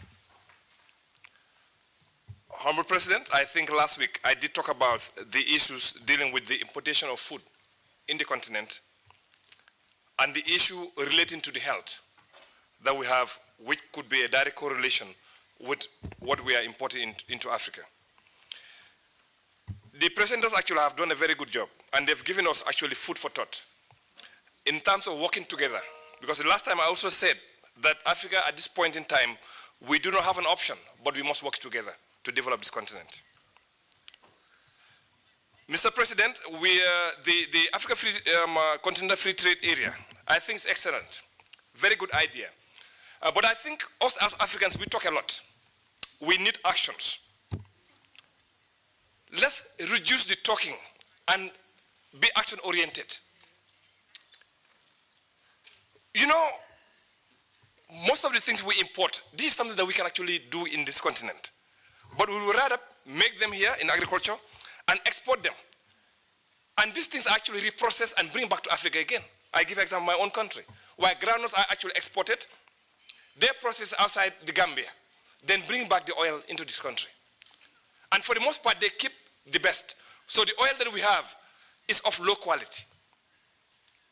Now, the same thing actually applying to the extractive industry, where Africa is actually losing billions. Gold, diamond, bauxite, you name them. We take them, export them, process them, and then bring them back. And I think now that the stand of Ghana and Togo, Ghana and Ivory Coast, I think is really excellent in terms of cocoa. Excellent. And I think the other African continents, the other African countries dealing with gold, diamond, they will need to do the same thing. You see, if we come together, we will dictate the price of those things. But if Zimbabwe, South Africa, Ghana, Togo, everyone doing your own thing, we cannot dictate the price. But when we come together, you see what's happening with OPEC. The price of oil, they dictate. And this is what we need to do in Africa. Let's closely look at the extractive industry and work together as one continent, and then we'll be able to direct what the price we need.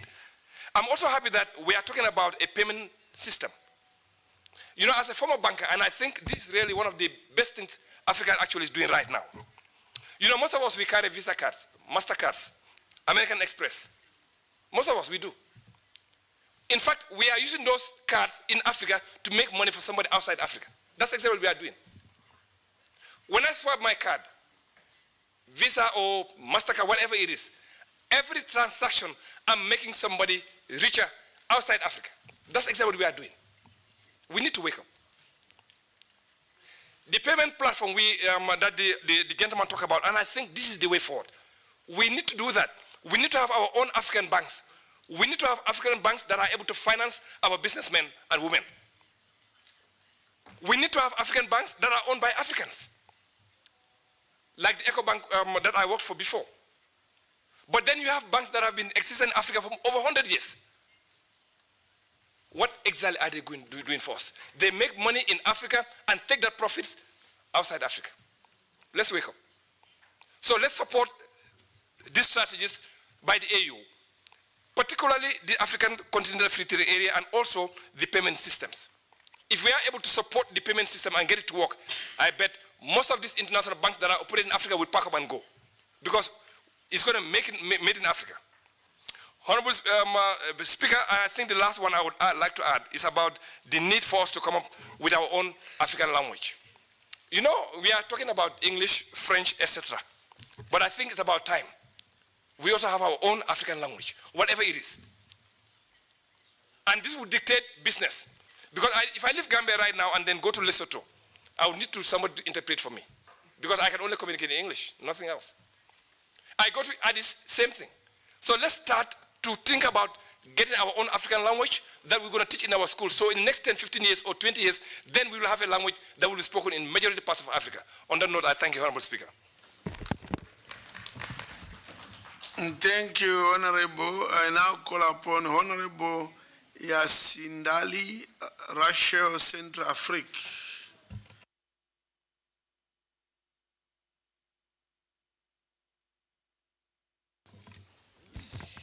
Merci, Monsieur le Président.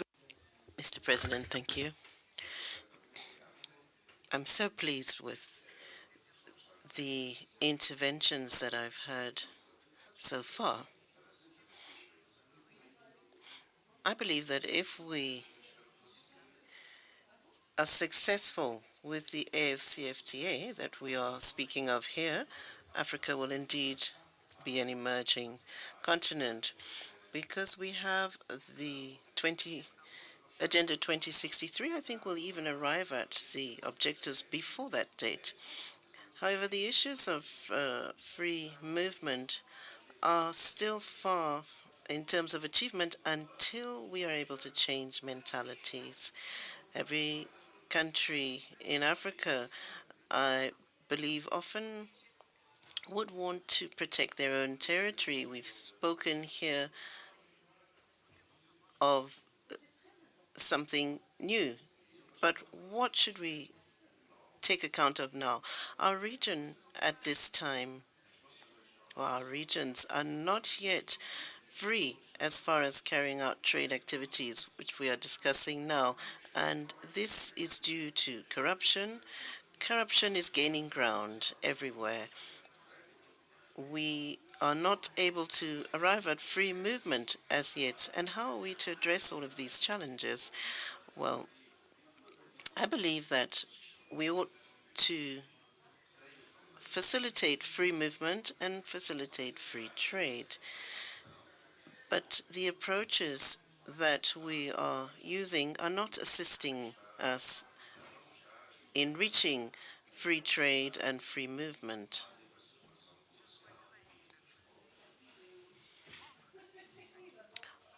I would like the banks in our region to draw up appropriate policies that will help us to reach the objectives that we are discussing here. Thank you.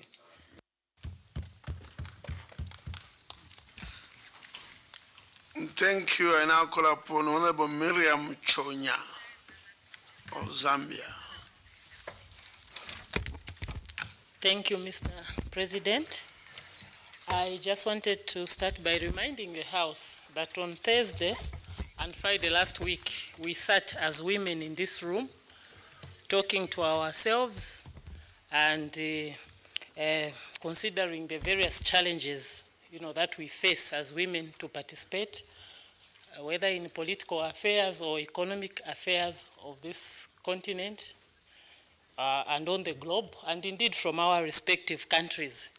And I wanted to actually, Mr. President, acknowledge your support, and especially that of Honorable Domain Kulang, who sat with us throughout the 2 days to listen to our issues as women.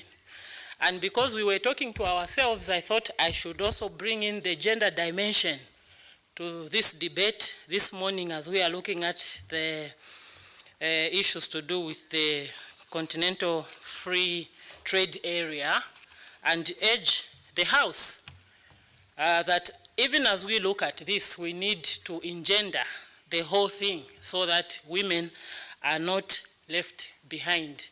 Mr. President, we are guided by the AU Agenda 2063, of course, which embodies the vision of a continent where the free movement of people, capital, goods and services will significantly increase trade and investment among African countries and improve Africa's position in world's trade.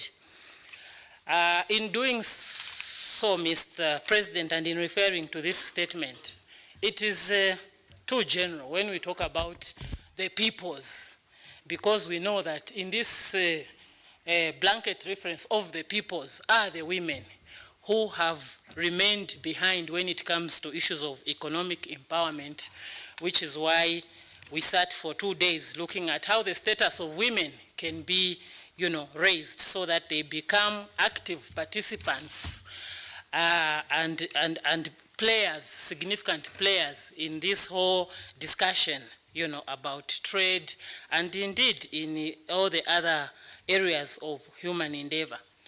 After all, Mr. President, when we are talking trade, especially at the national level, and particularly bringing it down to cross-border trading, at least in my country, Zambia, it is the women mostly who actually are active players in this cross-border trading.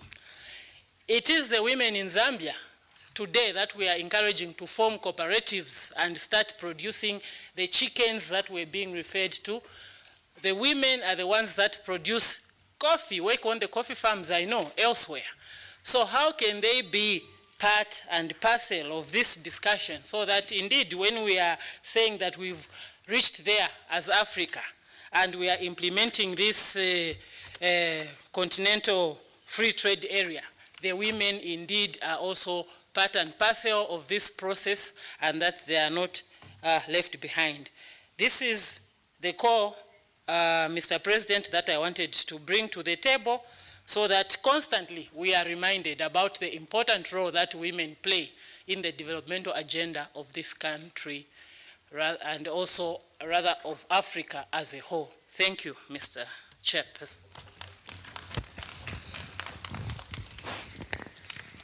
The last contributor,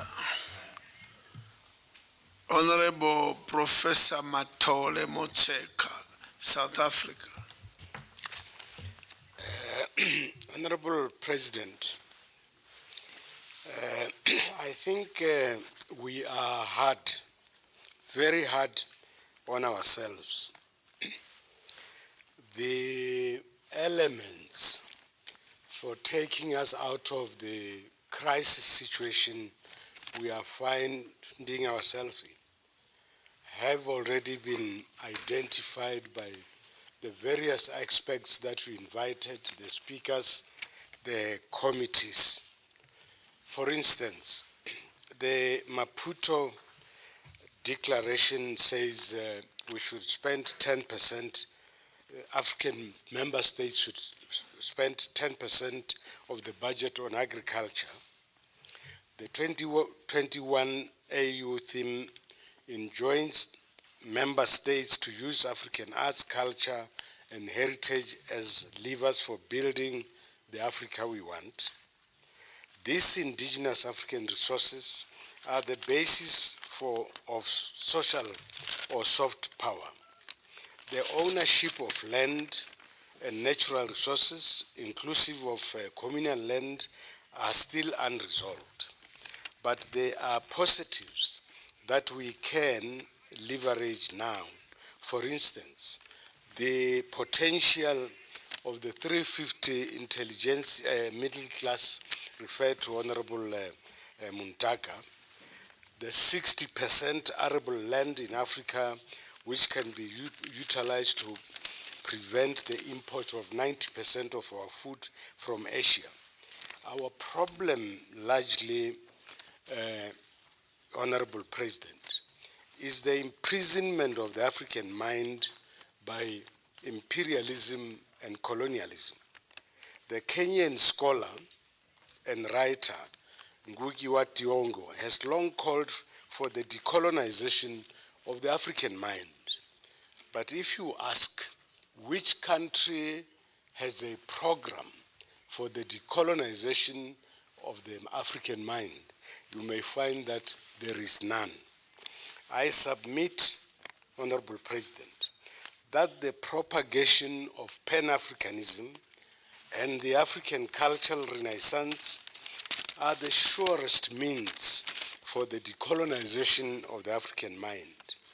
And one other tool which one member has raised is the question of language. The heads of the SADC countries agreed in Tanzania that Kiswahili must be domesticated and be elevated to one of the official languages in the SADC regions. I know that Namibia and Zimbabwe are already teaching Kiswahili in their universities.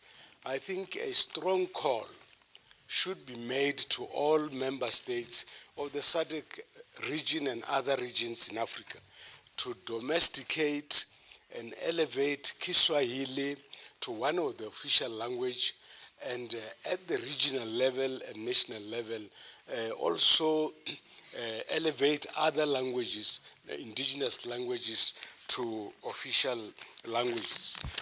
In South Africa, we are happy that our chief whip is here, because one of the committees that reports to her, the Constitutional Review Committee, is already considering making recommendation to Parliament for the recognition of Kiswahili as one of the official languages in this country. But lastly, Honorable President, there is the question of the curriculum. I speak subject to correction. I see Macmillan books.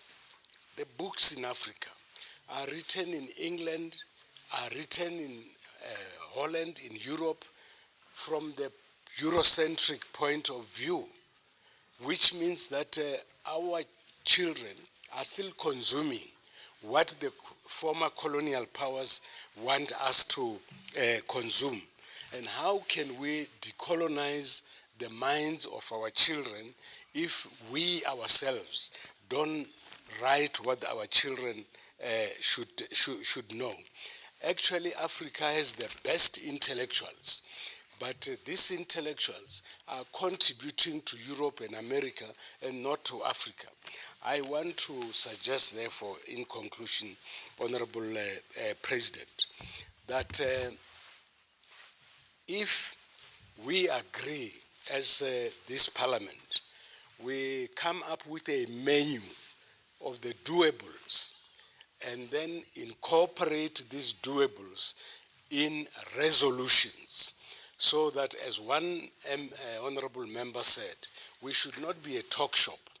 We must rise here with a resolution on the things that we must address. And I want to submit that one of those things that we can resolve on is the establishment of a Pan-African People's Institute, PAP in short, and encourage all African countries not to persecute intellectuals, but to encourage them to come back into Africa to contribute to Africa's development rather than contribute to the development of our former oppressors. And also we should actually thank the AU for making the diaspora the sixth region of the AU, because the diaspora has intellectual and material resources which can be plowed back into Africa for Africa's development. So, Honorable President, I want to request that we get the Secretariat, because as parliamentarians we talk good ideas, but perhaps we are not as gifted as the Secretariat in crafting resolutions. That they have listened to what we are saying. Let them craft resolutions for us, and then we rise here with resolutions on the good insights that have come out of this House, so that we then go back to the schools, to the universities, and say to the youth, this is what we desire: become social activists, economic activists for the total liberation of this continent. And thank you very much. Thank you very much. That brings us to the end of the debates. As I call upon the chair and I'm calling him expert, food for thoughts. You see, the issue of these debates are intended to come up with recommendations, resolutions that go to society, to the public on the continent, to show that PAP is there, we can think, and we are active. So the ultimate output are the resolutions which go out, including to the Assembly of Heads of State in February. We should present something that everybody is persuaded to see that PAP has come up with something a bit more extra to the usual. Now, this treaty, the FCTA, has been, or quite a protocol has been ratified. It's a 2018 protocol. The PAP is a 2014 protocol. The 2018 protocol has been ratified by 44 countries already. In fact, I think by the same year, I think they had gone over 30 in 2018 itself. Same year, within months. The Malabo Protocol, after 7 years, 8 years, has 14. The other one is 44. So the brother or sister who comes fourth after already got so many endorsements, and the other brother nothing to talk about.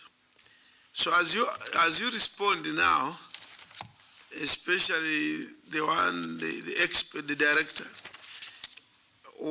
this contradiction of ratifications. You have 44 ratifications, but what you call tariff offers are much lower from your statistics. Why is it that a state does not want to ratify, but wants to ratify, but wants to trade with others? What is the problem in ratification? You may want to enlighten us on that one. What is the role of MPs? I think one problem of these initiatives, including the FCTA, is instead of working with parliamentarians of national, regional PAP, organs or units of the AU, for some reason, they run away from parliamentarians. What is it that you are hiding, that you don't want parliaments to scrutinize? Yeah, you are here because we invited you.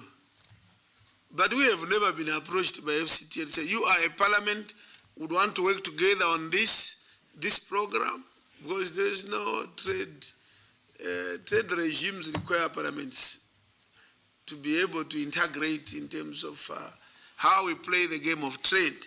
So we believe the parliaments are very, very central to the success of the FCTA. But yeah, I'm saying this not to you, but to those that you left behind in Accra. I think you should tell them that I think so far you have not been a very good,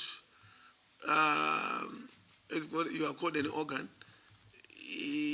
When we invite you, generally you don't come. As a parliament, I know we've invited you, you don't come. When you respond, you want also to say, we want to deepen our interaction. We want to carry this agenda as Pan-African Parliament. It's our role. It's actually in our own statutes that we promote. In fact, we would need to have people like yourselves, FCTA, agriculture, which is the theme for this year, the issue of intrusion and civil security. This should be recurrent every session, because these are the flagships of this continent. So every session, you should also expect that in March we'll go do presentation to trade community to appraise them on development. In May, we would want to appear in the session and present to parliamentarians as how far we are moving. You come back in August, again, come back in October, that would be much better, so that we move fast, for a sustained effort. I take note, Honorable Kabila, human trafficking issue, Iran, Iraq, Kuwait, and others, that maybe is PAP. We need to organize ourselves around this issue. If possible, we send a strong team to that part of the world to engage governments. I think that is noted. So on this note, I call upon the chair first of the committee, Honorable Bideri, if you have any responses, and then later Mr. Ali. Thank you, Right Honorable President. Should I do it from the front or from where I am now? Usually from where you are sitting. Thank you very much. It's my first time to attend the plenary session, so I'm learning a few of the procedures. Thank you, Honorable President, for giving me an opportunity to... Only that you'll be standing. Oh, sorry. I'm sorry, in my parliament at home we speak while seated, so okay. I thought I'm at home, but I apologize. Thank you. Thank you, Right Honorable President, for giving me an opportunity to speak again. I would like to thank the honorable members of Parliament for the interest they've had in the report, the two reports, and the presentation by the expert from the FCFTA. Indeed, there are a number of issues that have been raised, but there are also recommendations that have been made, and we take note of that. Coming to the issue of the ratification of some of the protocols, this remains one of the major concerns, because for the AFCFTA to be fully functional, it's very important that the African countries actually ratify some of the protocols that allow people to move freely, because you cannot move your goods without moving to where you are taking those goods. And like we indicated in the report, only 4 countries to date have been able to ratify the protocol that allows movement of people across Africa. So if we have only 4 out of 54, then you can imagine that remains a barrier to trade. The other issue that was raised was the establishment of specific committees within the ministries of trade. Only, I think, a few countries, I think about 7, very few countries have been able to establish those committees, and they are very important in terms of ensuring that they give focused attention to trade within the continent. So I think that's an issue that also needs to be taken care of. On the issue of migration, indeed, the Right Honorable Chairperson, you've talked about it. There is a challenge of human trafficking. We have very many Africans that are looking for greener opportunities or looking for opportunities beyond Africa. Some of our people are moving to the Middle East, and I know that a number of African countries have already taken very serious interest in this particular issue. I would like to mention here that the Kenyan government recently was able to send the Minister of Foreign Affairs to Saudi Arabia to find out exactly what the problems are. And I think while we should be able to do it at the Pan-African level, we should also encourage countries whose citizens are being harassed, misused within those countries, to be able to take a keen interest in getting to know what challenges exist and how they can be resolved even at bilateral level. So what Kenya has done, I think, should be a very good experience for the other countries to learn, but we should also take a keen interest as Pan-African Parliament in terms of getting to know the real root cause of why people move from their own countries and go to look for greener pastures. The other issue that perhaps is not talked about is migrants that move, that have been traveling, transiting through Africa to Europe, particularly Libya. We know that many of them actually became victims of what would call slavery. They were being killed. Others were being subjected to work that was very inhuman.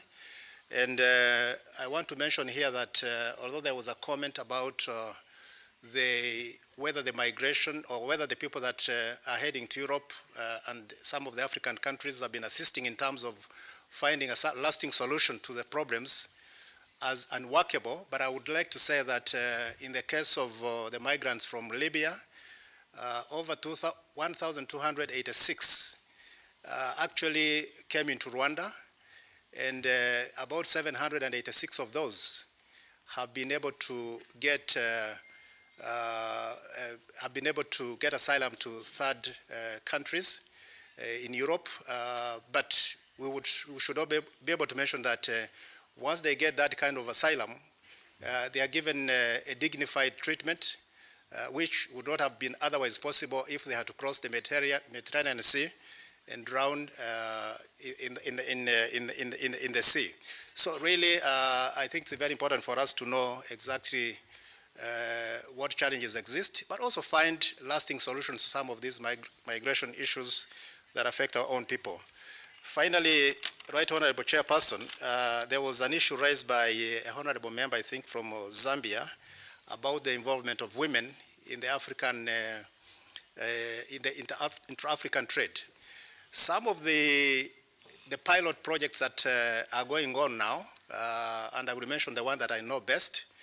The first export to Ghana of tea was actually undertaken by an enterprise that is led by a woman in Rwanda, and she comes from a small medium enterprise. So I think what we need to do is to really, we as parliamentarians, take a lead jointly with our governments to inform our people that opportunities exist and there are no barriers. But like the expert talked about, it's not very easy now to export to another country unless some of the preconditions are dealt with at the national level. For instance, issues to do with the rules of origin, some of the requirements for you to be able to transact business, all that has to be done at the national level. So the women will not be able to move some of these goods unless our own countries deal with the basics that require them to move the goods from one country to the other under the AFCFTA. So I think this was an opportunity for us to have information and to be able to filter it, understand it, and be able to use it for purposes of involving our own people in terms of trade. The other issue that was raised was, I think, about the cost of travel. Indeed, you cannot trade if there is no proper communication between states. We also know that perhaps it is easy to move goods from, I would say, like the East African region. I think the infrastructure has been fully developed. But if you have to go beyond the East African community and move your goods to the West African region, I think the only means is either by sea or by air. So this remains a challenge, and of course the cost of moving goods by air is very expensive. But I think what really needs to be done is that we need to lobby our African airlines, and we have very many of them, so that they can be able to look at the issue of freight costs, but also the movement of people within the region. I think someone talked about if you want to fly from Ivory Coast to Europe, it's cheaper than flying from Ivory Coast to, for instance, South Africa.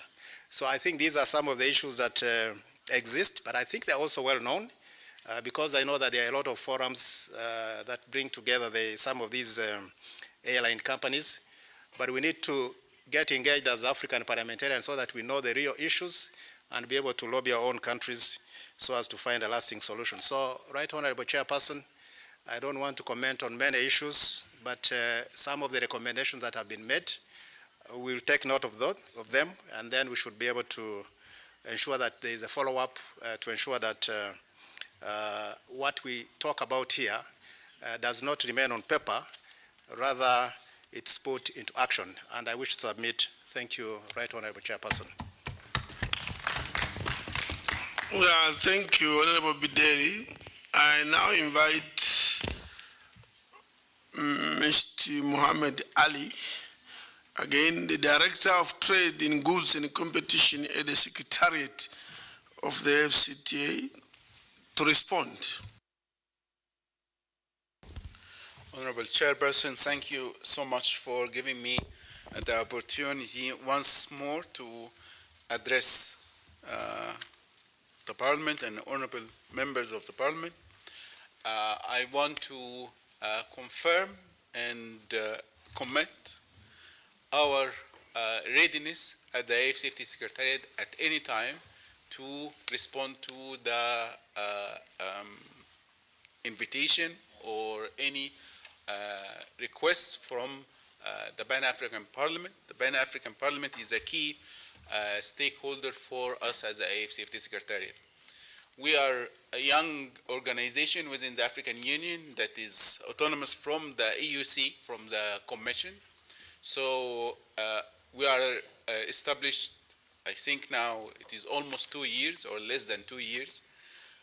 We are functioning with almost 20% of the capacity that is required or the structure that is required for us to fully function in the AFCFTA.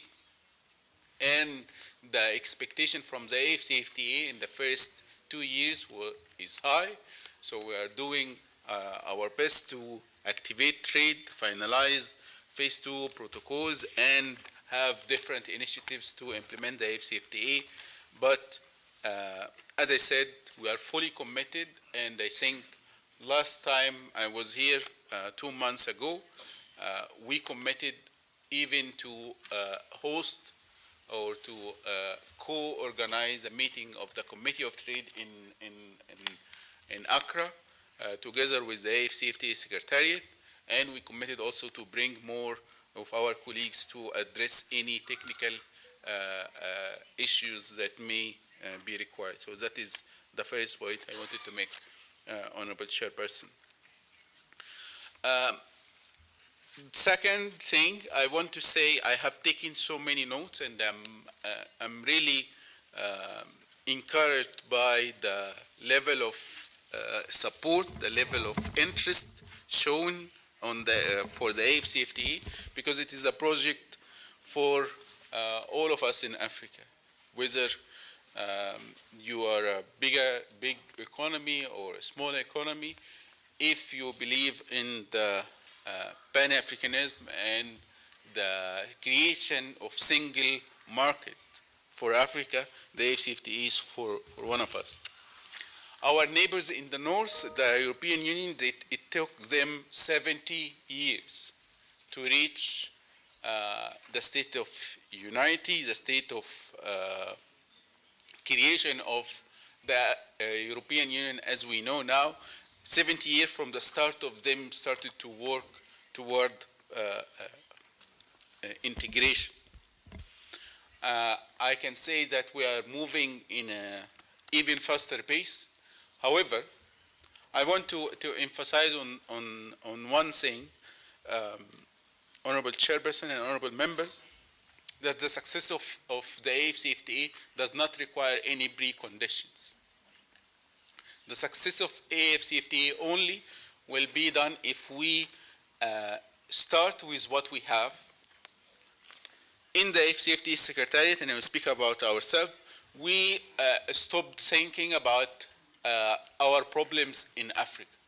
If we start think about our problems in Africa and transport, in infrastructure, in lack of finance, lack of information, we will not do anything. So we are doing what we can now, and the success of the AFCFTA, it is a full cycle. You can't say that you will not start trade unless you have fully established infrastructure. You can't say that we will not start trade until we resolve the issue of transport. In fact, trade will resolve the issue of infrastructure, trade will resolve the issue of transport. If we open market and we have trade, few things will happen. The first thing is the demand on transport will be more. If now, let's say in Ghana, we go to supermarket, we found Lipton tea. We are used to consume Lipton tea. So now with the introduction of new tea coming from East Africa and the change of the taste, and actually it is better taste, then the demand on that tea will continue and the demand of transport will continue. Add to that coffee, add to that other demand for the cocoa from Ghana or Cote d'Ivoire in East Africa, then there is a flow.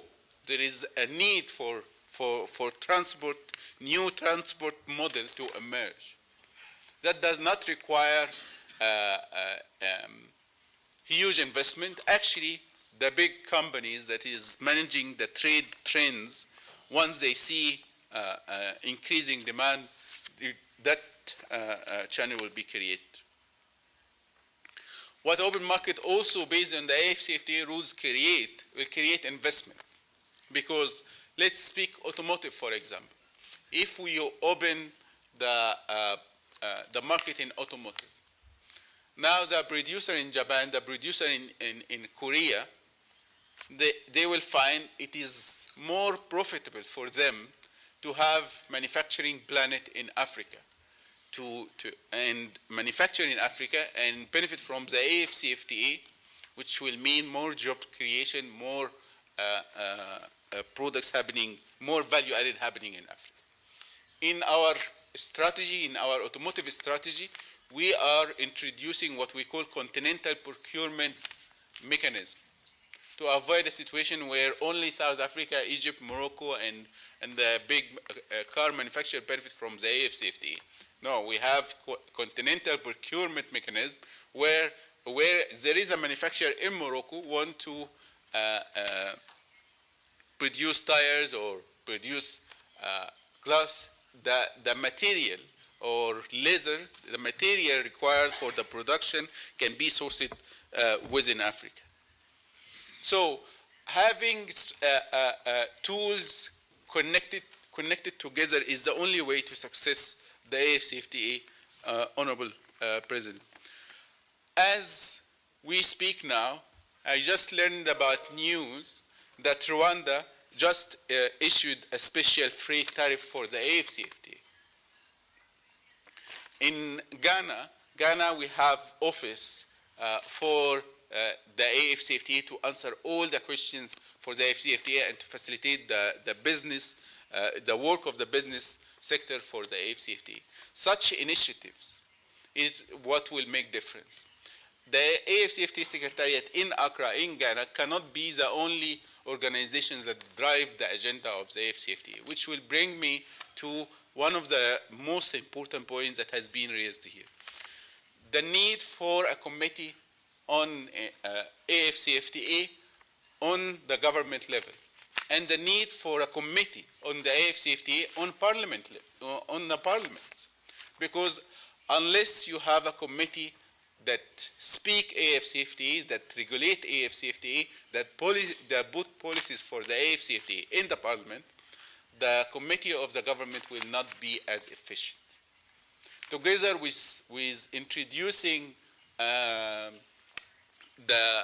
African language, I think also we need to start, and I know some countries, they started to teach early about the economic integration in Africa, and I think AFCFTA also should be one of them. So the success of the AFCFTA can have so many factors, and all contribute to a process. It is not one-time event. So if we focus on creating the value chains and added value, which we did in all of our routes of origin, we made sure that we are trading in added value products. And have products that being transmitted with the logo and the standard of Made in Africa by the AFCFTA rules. Now it will be easier for you as a policymakers to give preference for the African products. We have so many policies, we have so many laws that prefer the procurement of the national products. Why we don't add the African products to that? If we trade in Made in Africa products with the AFCFTA rules, then any product that has that logo will meet certain standards that will be harmonized, and we will be proud to say this is the African product, this is a standard and good product. It is not only, you are not only trading in African product just for solidarity, you are trading for African product, because actually the tea, the Kenyan tea, tastes better than the tea that's coming from elsewhere, because actually the chocolate that is being produced in Ghana has more cocoa than the chocolate that's coming from Belgium, for example. If we establish the committees that have policies that encourage such products, we can have also a policy from the government and from and overseen by the parliament to have AFCFTA trade aggregating companies.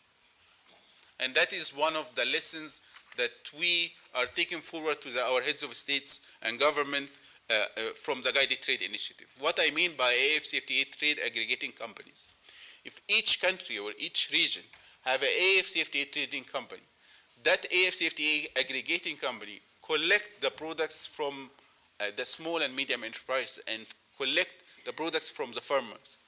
That aggregator will create the economic of scale that will allow them to economically trade with each other.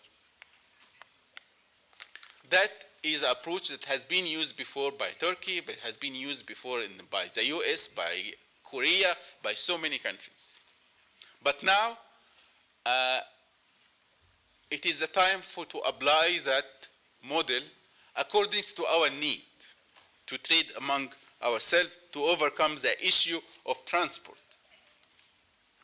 and transport cost. And once we create that model, that will solve the issue of transport, because it will create demand for transport, and it will be more economically viable for countries, for private sector to solve the issues of transport.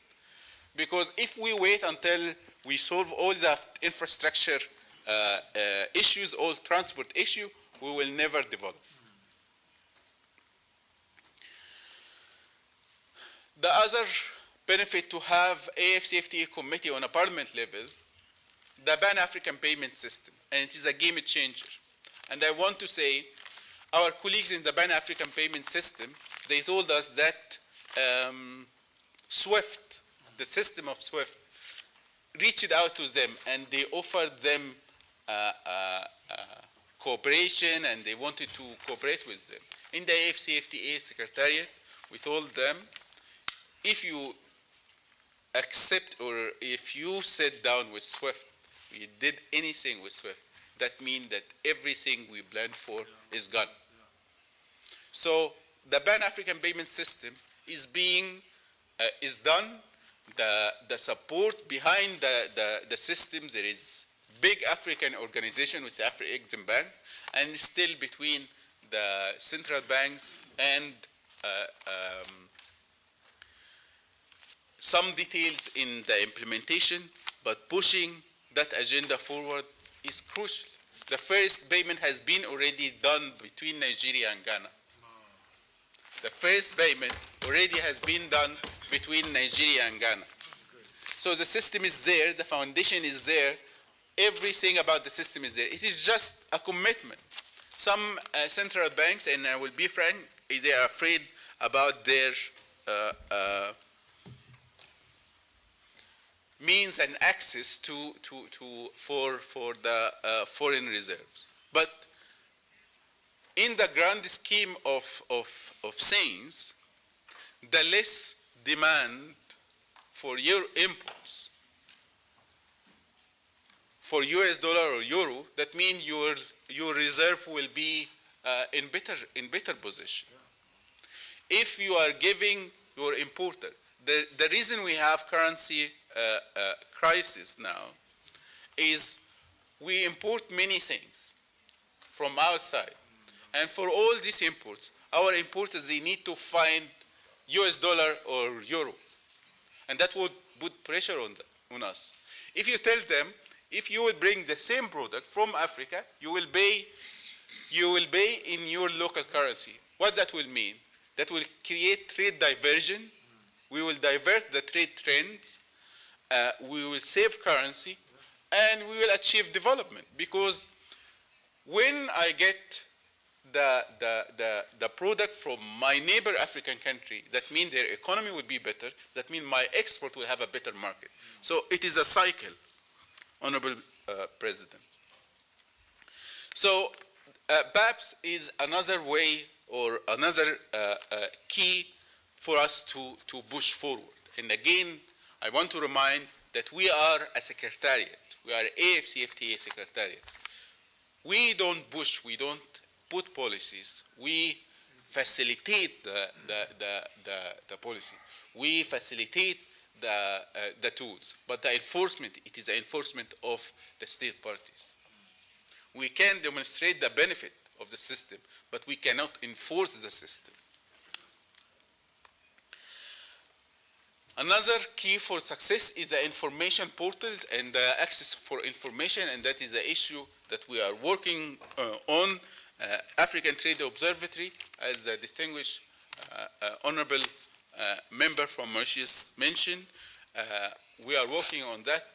As I clarified, since August till now, there is a progress in the numbers of submission. There is a progress of the additional tools, and all this information we will add to the African Trade Observatory, which is up and running, but in a beta form, but we are launching that officially soon. Trade finance is important, and trade finance also we are working in with the banks, we are working with the African organization. Recently, in August, the Secretary General of the AFCFTA reached agreement with Eco Bank Group to provide $6 billion in finance facilities for the businesses that is trading under the AFCFTA. So we are engaging with Afro-Exim Bank also on a similar solutions. So trade finance is crucial, but again, I want to remind that PAPs can be a solution for trade finance, because all the problem of trade finance is access for affordable finance, which is with the interest rates that need to be paid also in the hard currencies. So it is all the benefits going outside Africa. But perhaps we are keeping the benefits here. Last and not the least, the guided trade initiative. We are planning to upgrade the guided trade initiative between not only to be in trading goods, but it will be in trading service. And we are inviting all African airlines to be part of the guided trade initiative. So initiative like Rwandan airline that having a special tariff rate for the products traded under the AFCFTA, that initiative should be applied by all our African airlines. Imagine for all African airlines that say any product with a certificate of origin of the AFCFTA will enjoy 10% or 20% reduction on the freight. That will make the African products competitive and cheaper. So this is the practical initiatives we need to push. Not to speak about our challenges, not to stop there and speak about why we can't do things. Let's speak about what we can do. And this is what we believe in the AFCFTA Secretariat.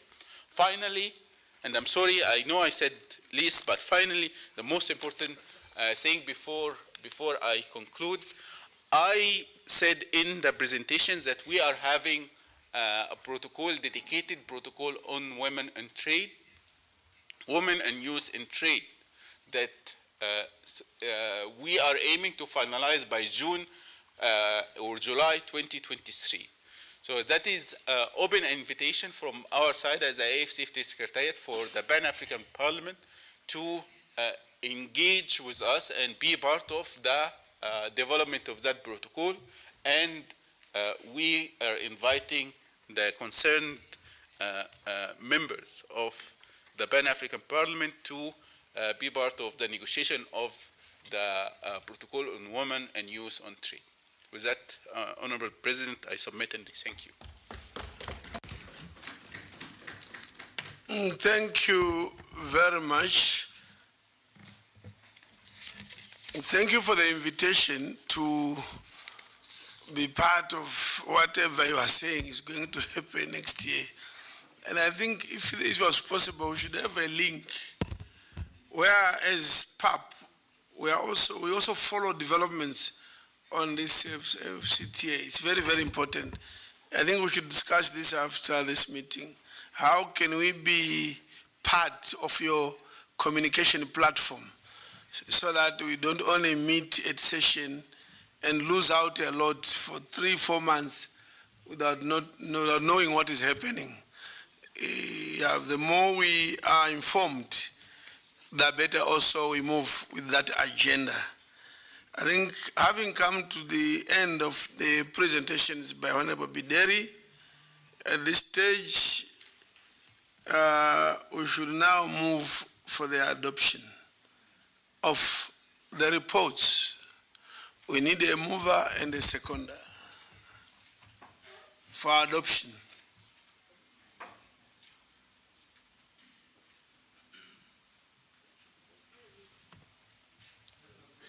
Thank you. Yes. Thank you, Mr. President. Mr. President, I see in the document distributed today, resolution on the African Continental Free Trade Area. I don't know whether it is the one the chair needs to move so that we adopt, or you are asking us to do something different. I just wanted clarity. Thank you very much. maybe the documents we are holding are different.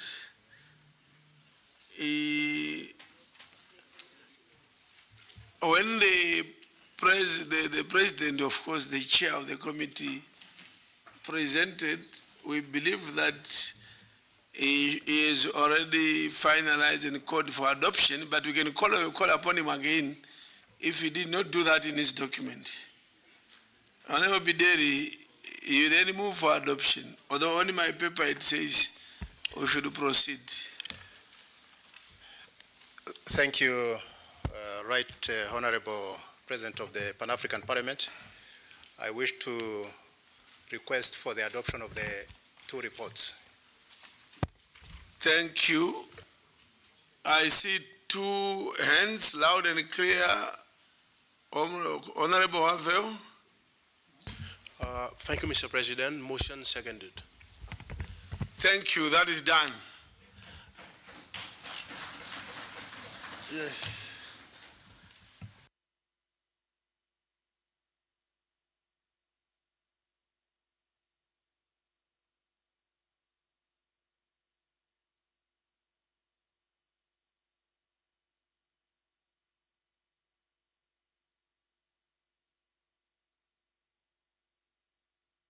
Thank you very much, Mr. Ali.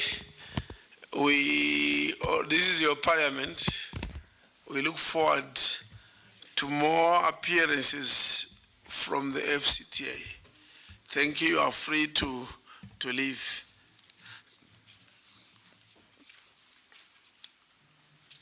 Now, on this note, may I call upon the clerk to read the fourth order of the day?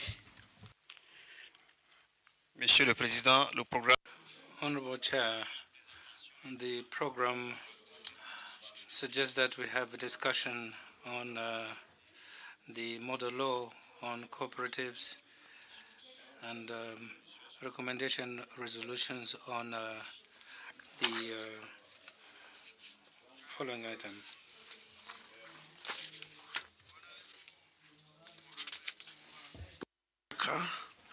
Chairperson, the Committee on Monetary and Financial Matters, to present his reports.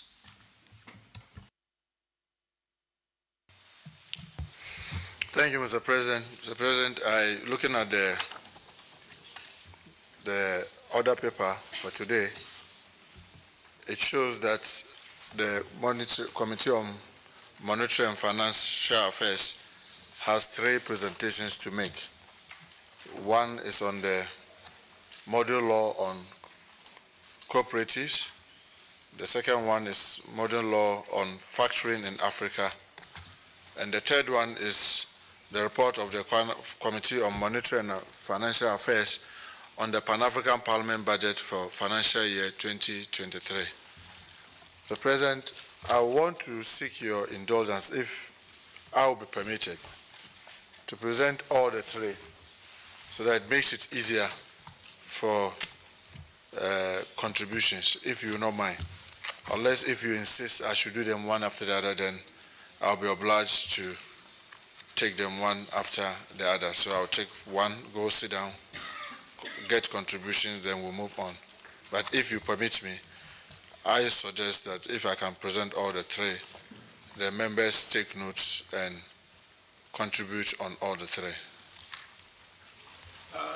Thank you for that request, Honorable Wamuntaka. Our understanding as the Bureau, and of course supported by the Secretariat, is that the first two reports, the model laws on cooperatives and the other one on factoring, are distinctly separate from the budget. Okay. And then, anyway, the first two, the model laws, you are not presenting the actual model laws. You are only seeking endorsement by the plenary for you to proceed as a committee to develop the model laws. So in terms of programming, we intend to come back at 2 o'clock. That's when you present your, we'll have CAPA and then budget this afternoon. Oh, okay. Yes. Okay. So for now, you do model laws. Thank you very much. So from this understanding, I'll present the 2 model laws. Point of clarity, Mr. President. Okay, clarification. Yeah. Honorable Domai. This is Domai Gatfine. I thank you for the. Those documents goes to the record. Is that name Mubaraka or Mubarak? Thank you for the correction. Thank you, Honorable. The correction is noted. Mr. President. Secretary will work on that. Thank you. Thank you very much, Mr. President. I present the report of the Committee on Monetary and Financial Affairs on the proposed model law on cooperative. Mr. President, because everybody is having the document, I want to take some salient points. I'll read the definition, the background, and then I'll go straight to the key stakeholders to be involved, and then expected outcomes. Then recommendation, just to take time. So I will not be reading the whole document. Mr. President, the cooperatives are autonomous associations of persons united voluntarily to meet their common socio-economic and cultural needs and aspirations through a jointly owned and democratically controlled enterprise. Like other organizations, cooperatives are creatures of the law and hence governed by cooperatives law, which is broadly defined to include all legal rules that shape the cooperatives organization and regulate its operations. An enabling legal framework on cooperative in a particular country is key to the growth and successful operation of cooperatives. Generally speaking, the need to improve cooperative legislative framework on cooperatives in African countries has been established by various stakeholders, including scholars, international organizations, and cooperative movements.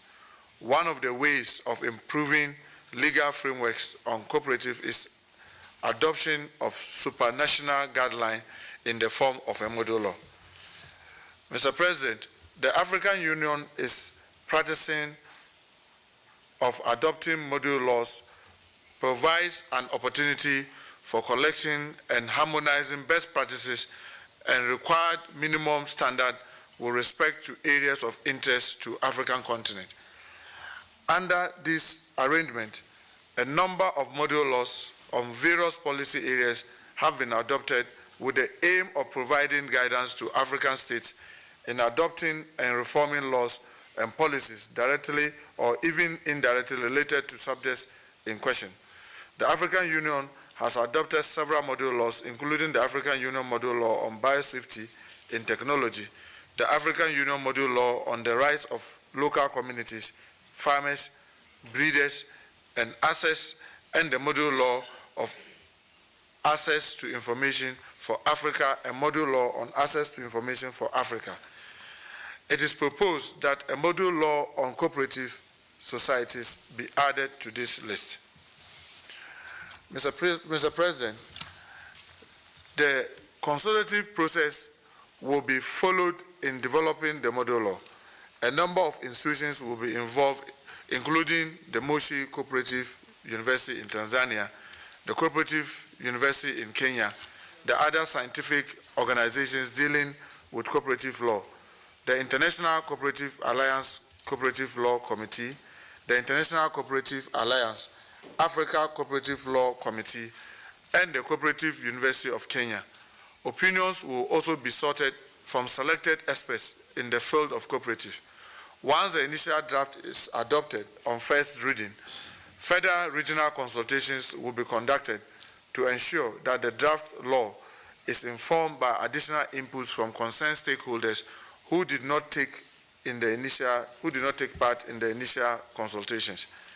Mr. President, the targeted consultees will include representatives of relevant government ministries, cooperative organizations at the national and regional levels in Africa, cooperative organizations from the ICA membership, ICA Cooperative Law Committee, Cooperative Law Committee and Network at the level of the ICA regions, United Nations Agency concerned with development and promotion of cooperative, Africa, African Union organs and agencies and civil society organizations working in the field of cooperative. Mr. President, our expectation is that after all these consultations, just like other module laws adopted by the African Union, the module law on cooperatives is basically a soft law instrument in that member state of the AU shall not be obliged to be domesticated or enforced at the national level. The model law is meant to provide guidance to law and even policymakers on what they may consider subject to national context to include their national legal framework on cooperatives.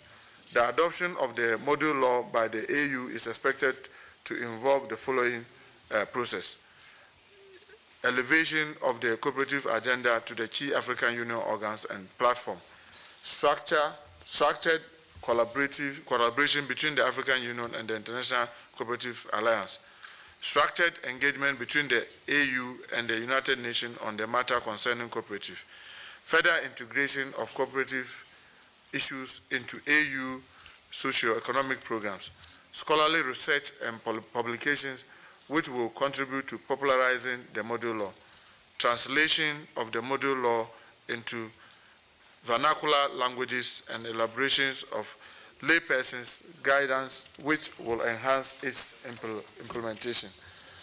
Mr. President, we recommend that as AU strive to ensure Africa is integrated, peaceful and prosperous, to achieve this broad vision, the people of Africa through their organization must participate in building Africa through productive and sustainable socio-economic activity. By their very nature, cooperatives provide a strategic opportunity for equitable participation in revenue generation, ensuring social cohesion. All these initiatives are key to receive substantial support, especially for the fact that the model law will be an AU instrument. It is based on the above that the Committee on Monetary and Financial Affairs is recommending to this August House to 1. Approve the request for the formulation and development of a model law on cooperative. 2. Mandate the Committee on Monetary and Financial Affairs to lead the formulation of the proposed model law on cooperatives and to update Parliament on its progress. 3. To welcome the collaboration with and the technical support from International Cooperative Alliance, Africa, and request the Committee on Monetary and Financial Affairs to control collaborating with these institutions and other relevant stakeholders in formulating the proposed model law on cooperatives. 4. Request the Committee on Monetary and Financial Affairs to ensure that relevant departments of African Union Commission, regional economic committees, and civil society organizations are meaningfully involved in the formulation process of the model law on cooperatives. Mr. President, I so submit.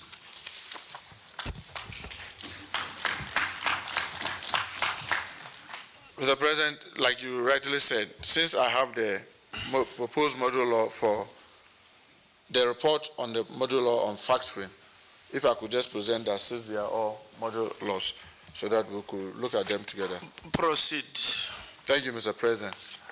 Mr. President, I present the report of the Committee on Financial and Monetary Affairs on a proposed model law on factoring in Africa. Mr. President, factoring,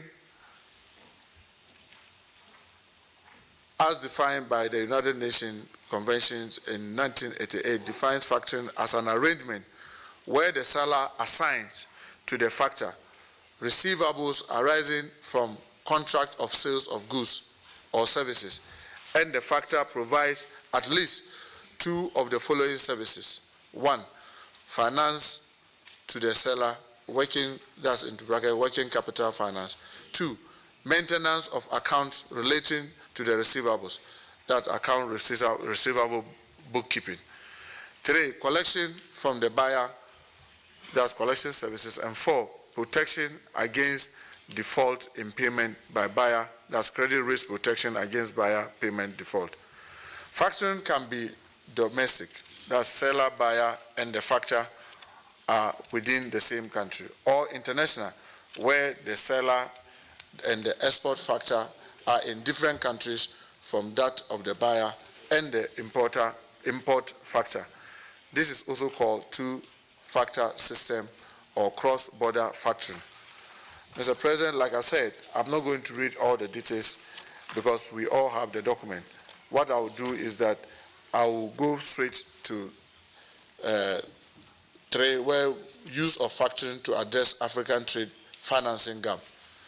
Mr. President, Africa has made significant progress in its development process, and despite the slowdown in economic growth in 2020 due to COVID-19, the continent remains among the fastest growing regions in the world. Africa has benefited from strategic long-term planning anchored on the development priority of the continent, with its vision and goal well articulated in Agenda 2063.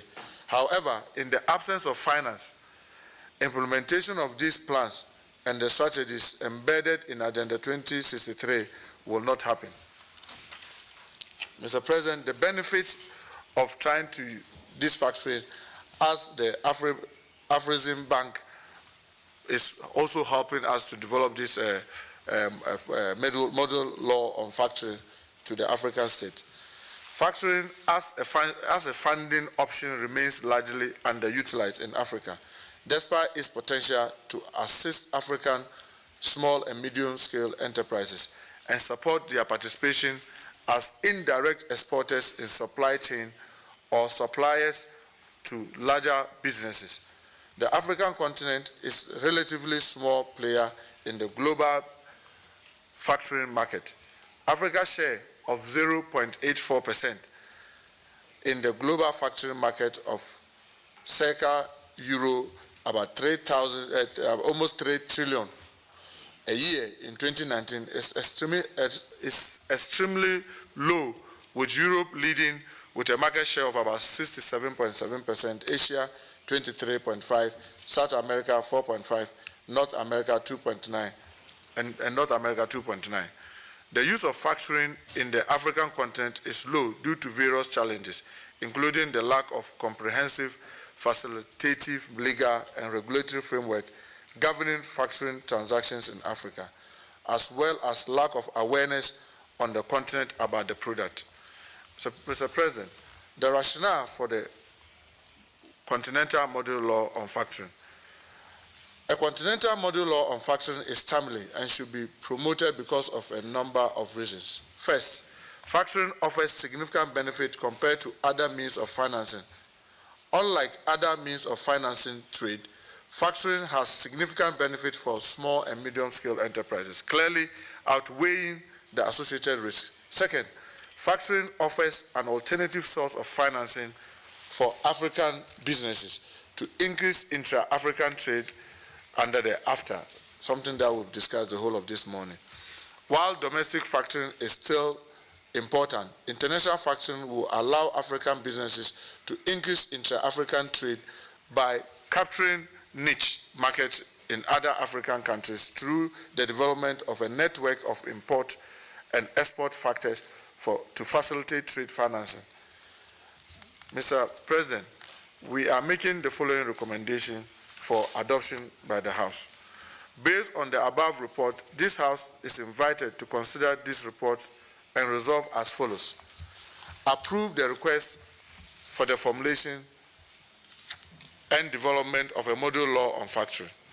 2, mandate the Committee on Monetary and Financial Affairs to lead the formulation of the proposed model law on factoring and to update the House on its progress.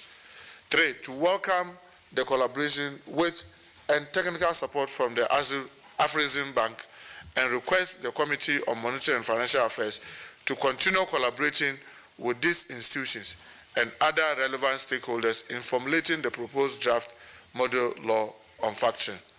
4, request the Committee on Monetary and Financial Affairs to ensure that relevant departments of the African Union Commission regional economic community, and civil society organizations are meaningfully involved in the formulation process of the model law on factoring. Mr. President, I so submit. Thank you. Thank you, Chair. There are two proposals for adoption. The first one is on cooperatives for the plenary to give a mandate to the Committee on Monetary and Financial Affairs to proceed to develop a model law on cooperatives. It has been moved, so I need a seconder. Who seconds? Honorable Patrick. Thank you very much, Mr. President. Motion seconded. Thank you. And we clap for that. The second one is the model law on factoring.